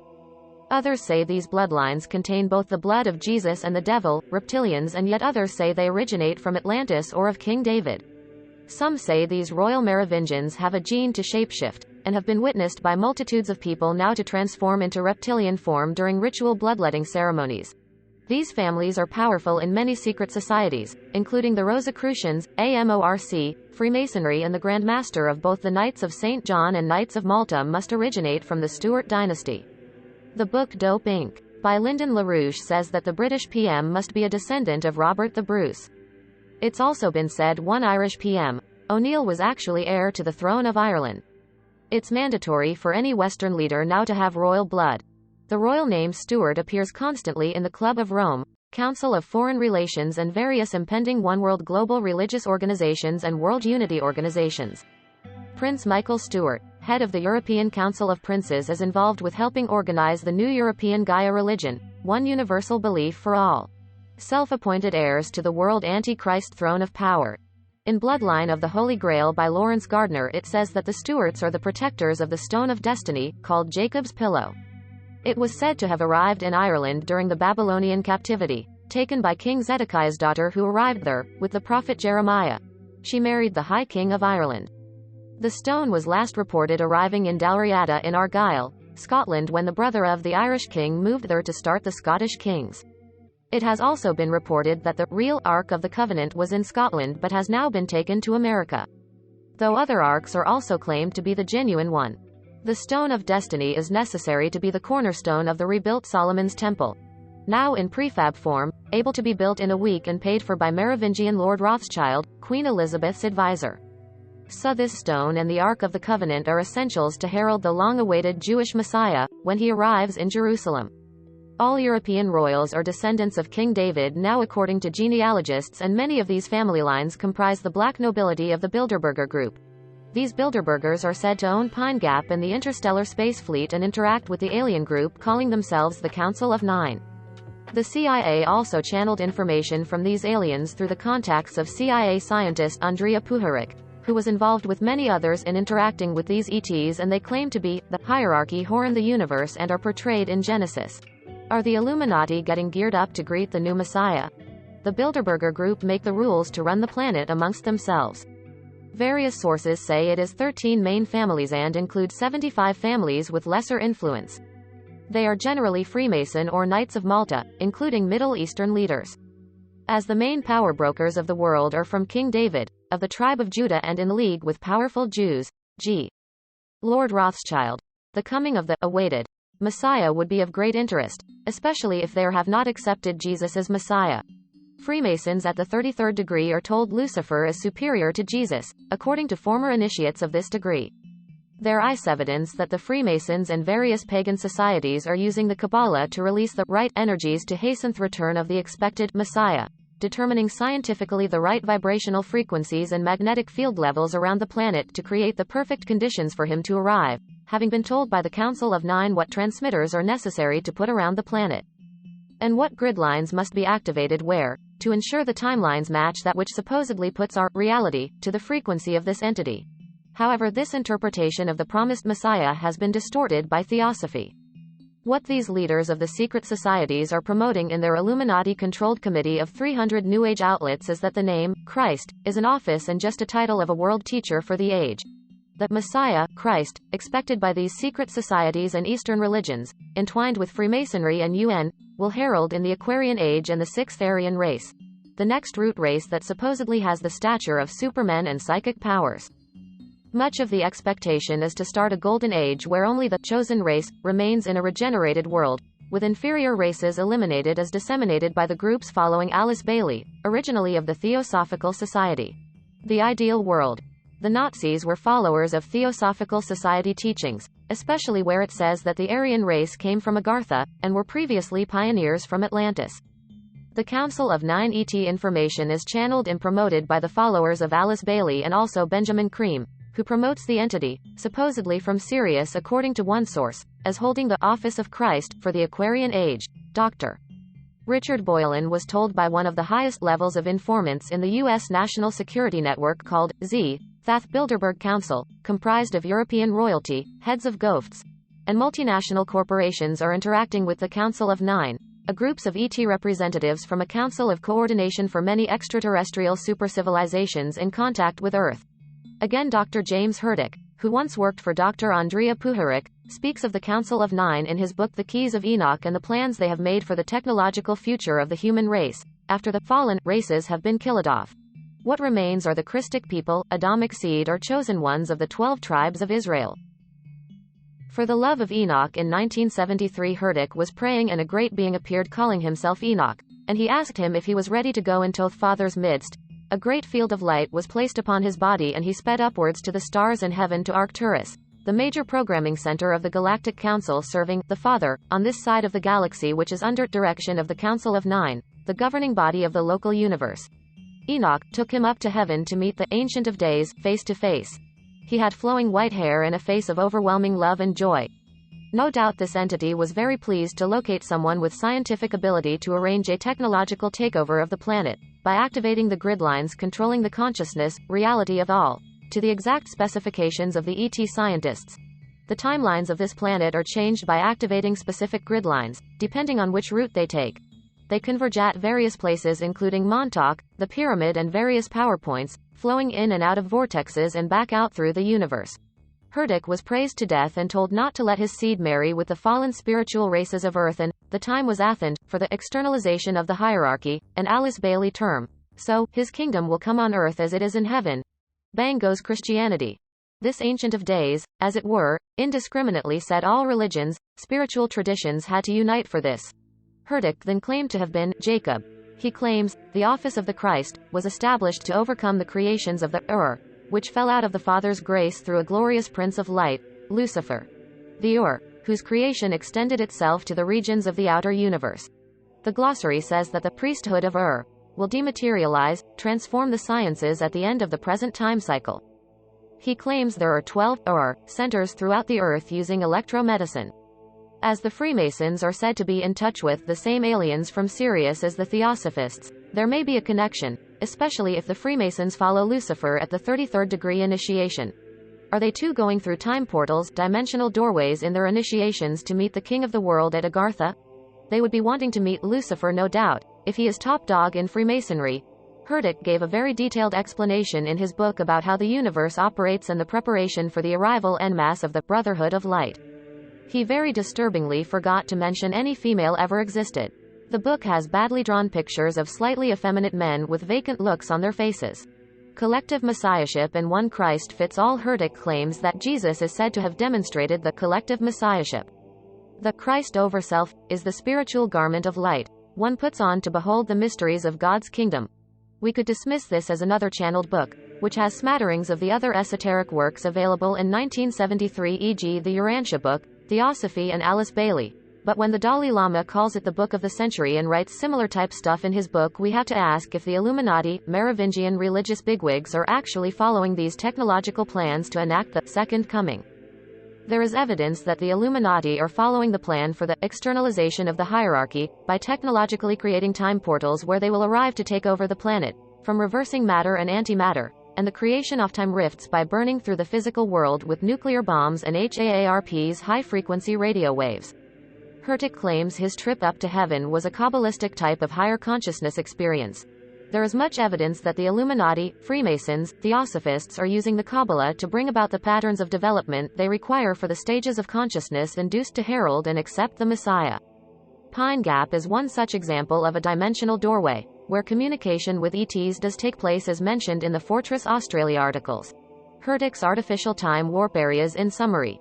Hertic's Keys of Enoch outlines how and where the Great White Brotherhood will externalize and appear ASOUR masters.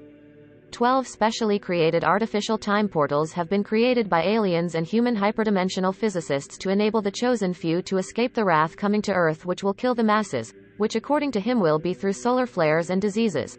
The chosen ones will escape through the time portals and then act as planetary atoms to repopulate other planets. 12 time warp areas have been created as a twin force of matter and antimatter, creating a mirror-like image there to alter our physical reality. One of the time warp areas on Hertic's map is Central Australia. It is not known if he means Ayers Rock or Pine Gap though as he has Lop Nor in North China and it has a base connected to Pine Gap, it's possible that's the place he means. The others are Britain, Egypt or Israel, Mexico, Central America, 2 in South America, Turkey, Tibet, and China, Russia by the Arctic, and 3 in North America. The map was too badly drawn to pinpoint exact places. Hertic says the higher intelligences will return to the Taklamakan Basin, Tibet, the Ural-Caspian Sea Basin of the Saharath-Kahilari Basin, the Dead Sea Basin within the pyramidal area of the Bermuda Triangle, the ocean area near Mazatlante Salt Lake Basin area. He claims that Melchizedek, a favorite priesthood for New Age channelers and Mormon initiates, has reigned at Stonehenge and Woodhenge. He also claims 12 other energy grids for space-time transcription and proto-communication established by the conversion of each tribe of Israel are the areas of Lop Nor and China, the Philippines, the Marshall Islands, Hawaii, Vancouver Island, from Pueblo, Colorado to the Mescalero Reservation in New Mexico, from Lexington, Kentucky to Tennessee, Nova Scotia, connecting with the Bermuda Islands, the Azores, Lourdes in France. And these are all connected by grid lines to the pyramids of Egypt. It has been said that Hertic was under the pyramid talking to one of the Egyptian gods, using Hebrew. The activated grid line, Rapture, Enoch, explained how the Great White Brotherhood govern the people of God, in the 12 time warp places which allow the magnetic fields in the meridians of the Earth to be activated. These ETs activate the Earth's magnetic spectrum and electromagnetic fields. The new crystalline field of light codes will establish itself over the remnant seed who still remain in the flesh, presumably after the world is zapped, when HARP and all the strategically placed transmitters are turned full blast. But if dead NOPROBLEM, one can still resurrect, Hertic says. They'll experience the changing of the magnetic patterns of incarnation and recreation. Perhaps the Applewhite ET group or trial run. The chosen ones will be gathered into the magnetic fields for deliverance. Here the Merkabah spiritual body will be loosed in the 12 geophysical time warps, to spiral directly with the Earth into another orbital frequency. He also claims the Bible is just a rehash of older texts. God's alien scientists gave him all the technical data to ascend, using bilocation, a remodulation into the same physical form. Teleportation can be done at Montauk with technology anyway. Apparently after people dematerialized and materialized after the Philadelphia experiment, they managed to duplicate this using portable briefcase-sized dematerialization machines. They could disappear and park in another universe as they wished. The human ascension experiment. Hertic goes on to say that the Council of Nine is in control of this human experiment. It has been said that God does not play dice, but Hertic and Pleiadians, that people have channeled, have stated that the hoped-for ascension is actually an experiment. One wonders if they have done this before on other planets. But there are people who believe that they are going into the next dimension because it is the end of the age, and the Mayan calendar says this is the end of the physical world. It has been written in various places that we will be relieved of the fall of man syndrome, where we fell into the physical world through some errors in Atlantean times and came off the right timeline. But this ascension will put us back where we belong as divine spiritual beings, and with technological help we can get the right timeline back again and all will be perfect again. Famous last words. Herdick claims that biosatellite energy will come down into the Earth's field and synchronize with the 12-time warps throughout the planet. Let's hope the Russian jumbo cosmospheres, homemade UFOs, arrive to spoil the Masters of Wisdom's appearance plan with their particle beam weapons. The chosen ones, who understand the visitations of higher intelligence, will be moved into these safe areas and delivered through an arc of light, thrown upon the face of the Earth and through to the space-time continuum. Presumably Pine Gap will be one of these places, with the Bilderbergers there awaiting their beloved Council of Nine. Dr. Richard Boylan claims, the Bilderbergers are in league with the Council of Nine Eths and they control Pine Gap, time gates and time locks. Herdick claims that time gates can be measured with high precision. These conscious grids can be modulated and they control the realities of the third and fourth dimensions. The Brotherhood can reprogram and educate the consciousness of man through the pineal area of the third eye using gravity and light waves. It's true that sunlight influences the pineal gland and/or consciousness, so they may be able to simulate this. He says, we have to create a spatial network for spatial provisions, so time locks in the mind are thrown open. We have to break through the mechanistic functions of the visual world and see the material world as housing only. Has Herdick been having magic mushrooms? His former employer Andrea Puharich, who worked for the CIA, wrote a book on magic mushrooms in the 70s in his eternal quest to raise the consciousness artificially. He also pioneered radio wave mind control and had mediums channeling info for him from the Council of Nine. Herdick says we must see the reality behind the illusions with our expanding minds. The cycles of natural phenomena become faster or slower as we extend our minds into non-physical realms, and it will be impossible to observe with our unaided senses. Our minds will connect with the projected imagery of the messages and guides observing and calculating our spiritual evolution. Would this perhaps be NASA's blue beam holographic image of the Messiah sent by satellite? Complete with harp voice of God, able to use the language of any country it beams into. So in receiving the projected imagery from the Brothers of Light, we can turn from the affairs of the world and arouse feelings of joy, because of our salvation over the material body of form. The Maitreya newsletters of Benjamin Creme have been saying, do not be afraid of death. When the day of declaration comes, when the externalization of the hierarchy and the ET holding the office of Christ, Maitreya occurs because it is wonderful awakening into another realm of light, etc., then presumably our physical bodies and the whole physical world isn't valued as much as the next world? Looks like they are all in this together. The alien Brotherhood arrives, stunned into pacification. When the Brotherhood arrives, Benjamin Creme says that the Masters of Wisdom, Brotherhood of Light, during the externalization process, as described in the Alice Bailey teachings, will stun us electromagnetically to be pacified when they appear en masse in the sky. The Christ will then appear, though he's been saying that for 20 years. Creme also promotes the Council of Nine. He does mention holographic images in the sky, as does the Council of Nine in earlier writings. Though over 20 years ago it was, the Christ will appear on everyone's TVs simultaneously, he graduated to holograms in the sky now, thanks to satellites. The Maitreya entity holding the office of Christ will assume the role of world teacher and bring peace, unity and a wonderful surveillance system, according to Creme, that displaces the need for law enforcement. Would this be the implant mark of the beast? Now may be a good time to join any friendly reptoids in the underground bases, until this blows over.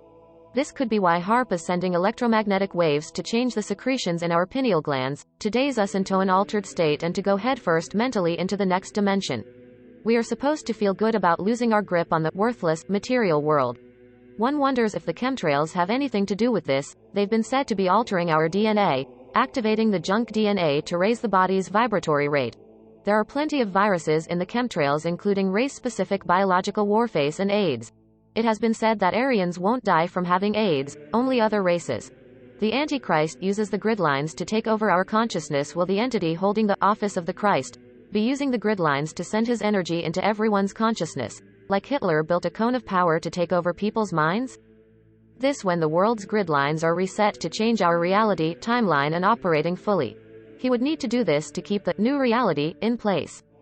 Certainly if Lucifer's scientists have been operating their technology on the outer parts of the universe, they may know a thing or two about changing timelines and getting everyone's brainwaves in sync to respond to a predetermined cycle. The microwave phone towers and Gwen towers already do this to set people's brain rhythms artificially high. Nuclear and power stations are strategically positioned on grid lines, perhaps to change our reality to make us in a dazed enough state to accept the so-called Messiah. Certainly some of the Sinclair and Stewart clan's self-appointed, Grail family members are keen to herald that Messiah, for the age of course. After all, they are the royally self-appointed welcoming committee for the alien host who use deceptive biblical names. However, the Nazis did have in mind the king of the world underground at Agartha, so there may some opposition for the role of Antichrist or world ruler. The Battle of the Gridline Controllers. The book, Pyramids of Montauk, by Preston Nichols and Peter Moon describes Montauk as a conduit or gateway to the vortex of creation itself. There appears to be two factions at work trying to manipulate the grid lines to being about a desired timeline or state of reality to change our future existence. We have the Nazis at Montauk, whom William Buehler claims are an abominable prime example of how not to mechanically activate the timelines that unite at Montauk, for all the wrong reasons. Instead, he says that they must be activated only for spiritual reasons by highly motivated people, namely the Sinclair, Templar, Freemason, clan scientists, Knights of the Grail, which would result in the implementing of a universal accord to reenact the old Atlantean timeline continuum, across the fallen present timeline and back to home port, by reactivating the Atlantean gridline matrix, which is the proper one. Once all the links are activated from strategic places, this state of reality, which occurs when certain energies flow through the consciousness of mankind, will open time gates of unusual power and intensity supporting the second coming of the Christ. According to Buehler, Lucifer's fall and the Montauk abominations generated a primary time implosion that had a ripple effect, with lesser time implosions mostly generated by the Montauk Project's terrible abominations. They will fix this and return back the right time frame, by activating all the right places on the grid line they call the Rana time wave, and then the one holding the office of the Christ for this age will manifest. They are shooting for a target figure of 40% human transition, ascension minimum. This 40% will be sent into the new time continuum, having a unique opportunity for a major evolutionary jump, and meanwhile the other 60% go back to a near basic starting point. Many deaths are expected. Tesla's electromagnetic wave Standeo also says that Pine Gap may be an electric power broadcast facility. The Australian Department of Transport lists Pine Gap as a restricted area for space research with a no-fly zone of 5 nautical miles radius. In 1899, Dr. Nikola Tesla invented a process of sending wireless currents through the globe, by transmitting energy in the form of standing waves in the Earth's crust and upper atmosphere. He could transmit almost unlimited amounts of energy to any place on the globe. Stan continues, saying that US has a very low frequency transmitter at the South Pole which is similar to Tesla's process, except that it can be tuned to a frequency of 7 Hz. Super harmonics of this frequency have been used by both the US Navy in Northwest Cape in Australia and at Pine Gap. The Northwest Cape transmitter's antipode is in the middle of the Bermuda Triangle, and Pine Gap's antipode is very near the Tropic of Capricorn in the center of the Atlantic Ocean's Great Dividing Range. Tesla's observation was that sending a ball of electric fluid around the planet results in splash rings meeting at the antipode of the initial thrust. Then instead of meeting head-on, they produce a wavefront which spirals back to the source like a spinning smoke ring of energy. Stan says this returning wavefront only partially interacts with the next oncoming wave from the source. Certainly if one wanted to activate particular grid lines, they would need to put transmitters at strategic locations to make sure the energy met and ran in the direction they wanted. Omega Towers. Aliens at Pine Gap, are they controlling US? Or people being abducted and taken to Pine Gap? Keith Basterfield wrote that, possibly 1988, in Adelaide a man reported that he was in two-way communications with aliens via an implant in his ear. He revealed that he'd undergone 2 apparent out-of-body experiences where he was sucked out of his body, while he was on board a UFO. Bill Chalker also writes that in 1992 a woman called him to say that her 22-year-old husband, Greg, had seen 2 strange-looking men standing in her NSW front yard about 8:45 p.m. They were wearing long dark coats like raincoats. They suddenly disappeared. They were men in black, and watching him. At age 5 he had imaginary friends, who looked like friendly normal human beings. They appeared e.g. in his room at night, in the park to play, or at a pool. Later in the late 70s they gave Greg something like a handheld computer device, that showed moving colored scenes, like a TV. When he was about 12 he started having the experience of finding himself in a strange room, on board a craft a number of times. Normal-looking humans escorted him, yet he didn't know how he got there or returned home. Then things changed. MIB would approach him and ask him to come somewhere, and he would be driven to a bush setting and enter a craft on the ground. He would be taken on rides and shown things. At about 14, he sensed little aliens on board, apart from humans. It seemed he was being groomed for some sort of service. The craft then started going to secret bases. He'd had their trust but realized he'd made a mistake and wanted out. He became aware of others participating in these cultivated relationships. He claims abductions were going on at secret base and people being subjected to cruel procedures in the bases. The beings were ultimately cruel and ruthless. He began to fear for his own safety and he thought he was being evolved into a Men in Black type role. What Greg saw at Pine Gap. Greg's first visit to Pine Gap underground facility on board a UFO showed what was ahead as an image on a computer screen, not through windows. The screens would automatically switch off and a thing took over and guided them through the actual opening. It was a big opening that split into two pieces which slid open. Like traveling through a tube for about 15 to 30 seconds before coming to the base itself. The actual complex had ships there almost the height of telegraph poles. The roofing system was much higher. At the base there were men working on repairs, laboratories, glasshouses, food storage areas and other facilities. The MIB presence stepped up. On Christmas Day in 1992, Greg and his wife saw three men in the adjacent paddock. They disappeared suddenly. On December 28, Greg had gone into the backyard and as he returned his wife saw what seemed to be a flash and explosion which knocked Greg off his feet and left behind a burning hole. He thought they were intimidating him into compliance and submission. Greg intended not to continue with the alien liaison relationship, but Bill has not heard from them since 1993. There was no evidence to prove this, only Greg's word. Will such disaster strike that we need one world GOVT? Australia is now doing preparatory military exercises called Tandem Thrust for an emergency threat in league with neighboring countries. This involves planning for major disaster which involves martial law, by a seeming threat from outer space. 27,000 US and Australian troops have done joint military exercises in 2001. William Hamilton says a cover-up was initiated soon after the Roswell NM UFO crash and it became a matter of national security to find out who the aliens were, why they were here and how their technology worked.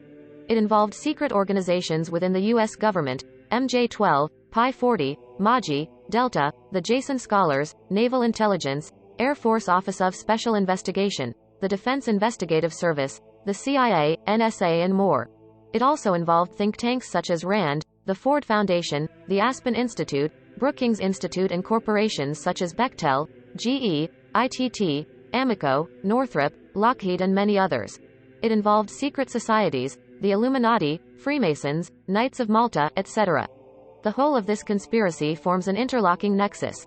The goal is said to be a one-world government dictatorship. Branton writes that according to some, is that perhaps some groups within the secret government have allegedly, in the face of superior alien technology, surrendered to a malevolent alien race and have become their agents on Earth. The Second Coming and evacuation of the planet, Scottish Rite and Sirius Dulce Wars underground alien bases and the battle for planet Earth cosmic conflict and the Daoth Warsby. Branton writes that the 33rd, Illuminized degree of Scottish Rite Masonry has its headquarters within this temple, allegedly built over ancient tunnels that tied in with the Sirius Empire. Sirius has been identified with the Men in Black, allegedly allied with certain Masonic Wiccan groups, largely controlled by the reptilians. Val Valerian comments sad face. Synopsis. The Hubble is being used for surveillance of deep space in terms of detecting approaching alien species. Far out in space, in the general direction of Sirius, a monstrous cloud of vessels is moving through space. All information has been subjected to computer analysis. The indications are that this is a space flotilla that will intercept Earth shortly after the turn-off to Century. Sirius, being 8.7 light-years distant from Earth. This flotilla would be traveling just under the speed of light. Branton. They are up to 500 miles long, assumed to be military in nature, and therefore likely hostile. If this space fleet from Sirius does in fact have some connection with the pact between the Men in Black and the Serpent race, then there may be a connection between this invasion force and MIB, reptilians working here on Earth, especially in the underground bases, whose job might be to sabotage things on our end so that resistance will be minimal when the fleet finally arrives. The Dulce, New Mexico base may be the headquarters of this type of serpent cult activity. SAUROID extraterrestrial CONVERGENCES include Alpha Draconis, an alleged major reptoid stronghold, Epsilon Boötes, another alleged sauroid reptoid center of activity, and Zeta-1 Zeta-2 reticuli. An alleged reptoid saurian gray center or convergence with some possible human MIB or synthetic MIB activity. Within Mount Archuleta, New Mexico, deep levels of which are allegedly utilized by several different types of sauroid reptilians. Etc. In Pine Gap, which holds a base similar to the one at Dulce, New Mexico, with deep-level control by saurian gray and other reptoid beings, as well as implanted controlled human worker slaves tied in with the Illuminati's Club of Rome. Another apparent convergence of deep subterranean reptilian activity seems to be the Four Corners states, Nevada and Southern California. Reptilian and joint laboratories largely controlled by saurian infiltrators invaders such as the saurian greys, chameleons, naga reptoids or lizards. This area seems to be the major area in the world for human, sauroid conflicts, human and animal mutilations, serpent cult activity and genetic experimentation involving so-called hybrids, some with human soul matrices, humans, and some without human soul matrices, sauroids. There are three more areas of convergences of joint, human, saurian interaction, or serpent cult activity involving human and reptilian cult members, the Club of Rome, Illuminati, Knights of Malta and the human reptilian bases they jointly control, such as the joint base beneath Pine Gap. The Babylonian or Jesuit Masonic Serpent Cult, or Club of Rome, Illuminati, is largely based in Rome and apparently has present associations with joint, human reptilian serpent cults beyond and beneath the earth, namely connections with the MIB cult within the Nod complex beneath Washington, D.C. and the Sirius colony. This excerpt was from file number 4 of the Crim Ram files by Branton.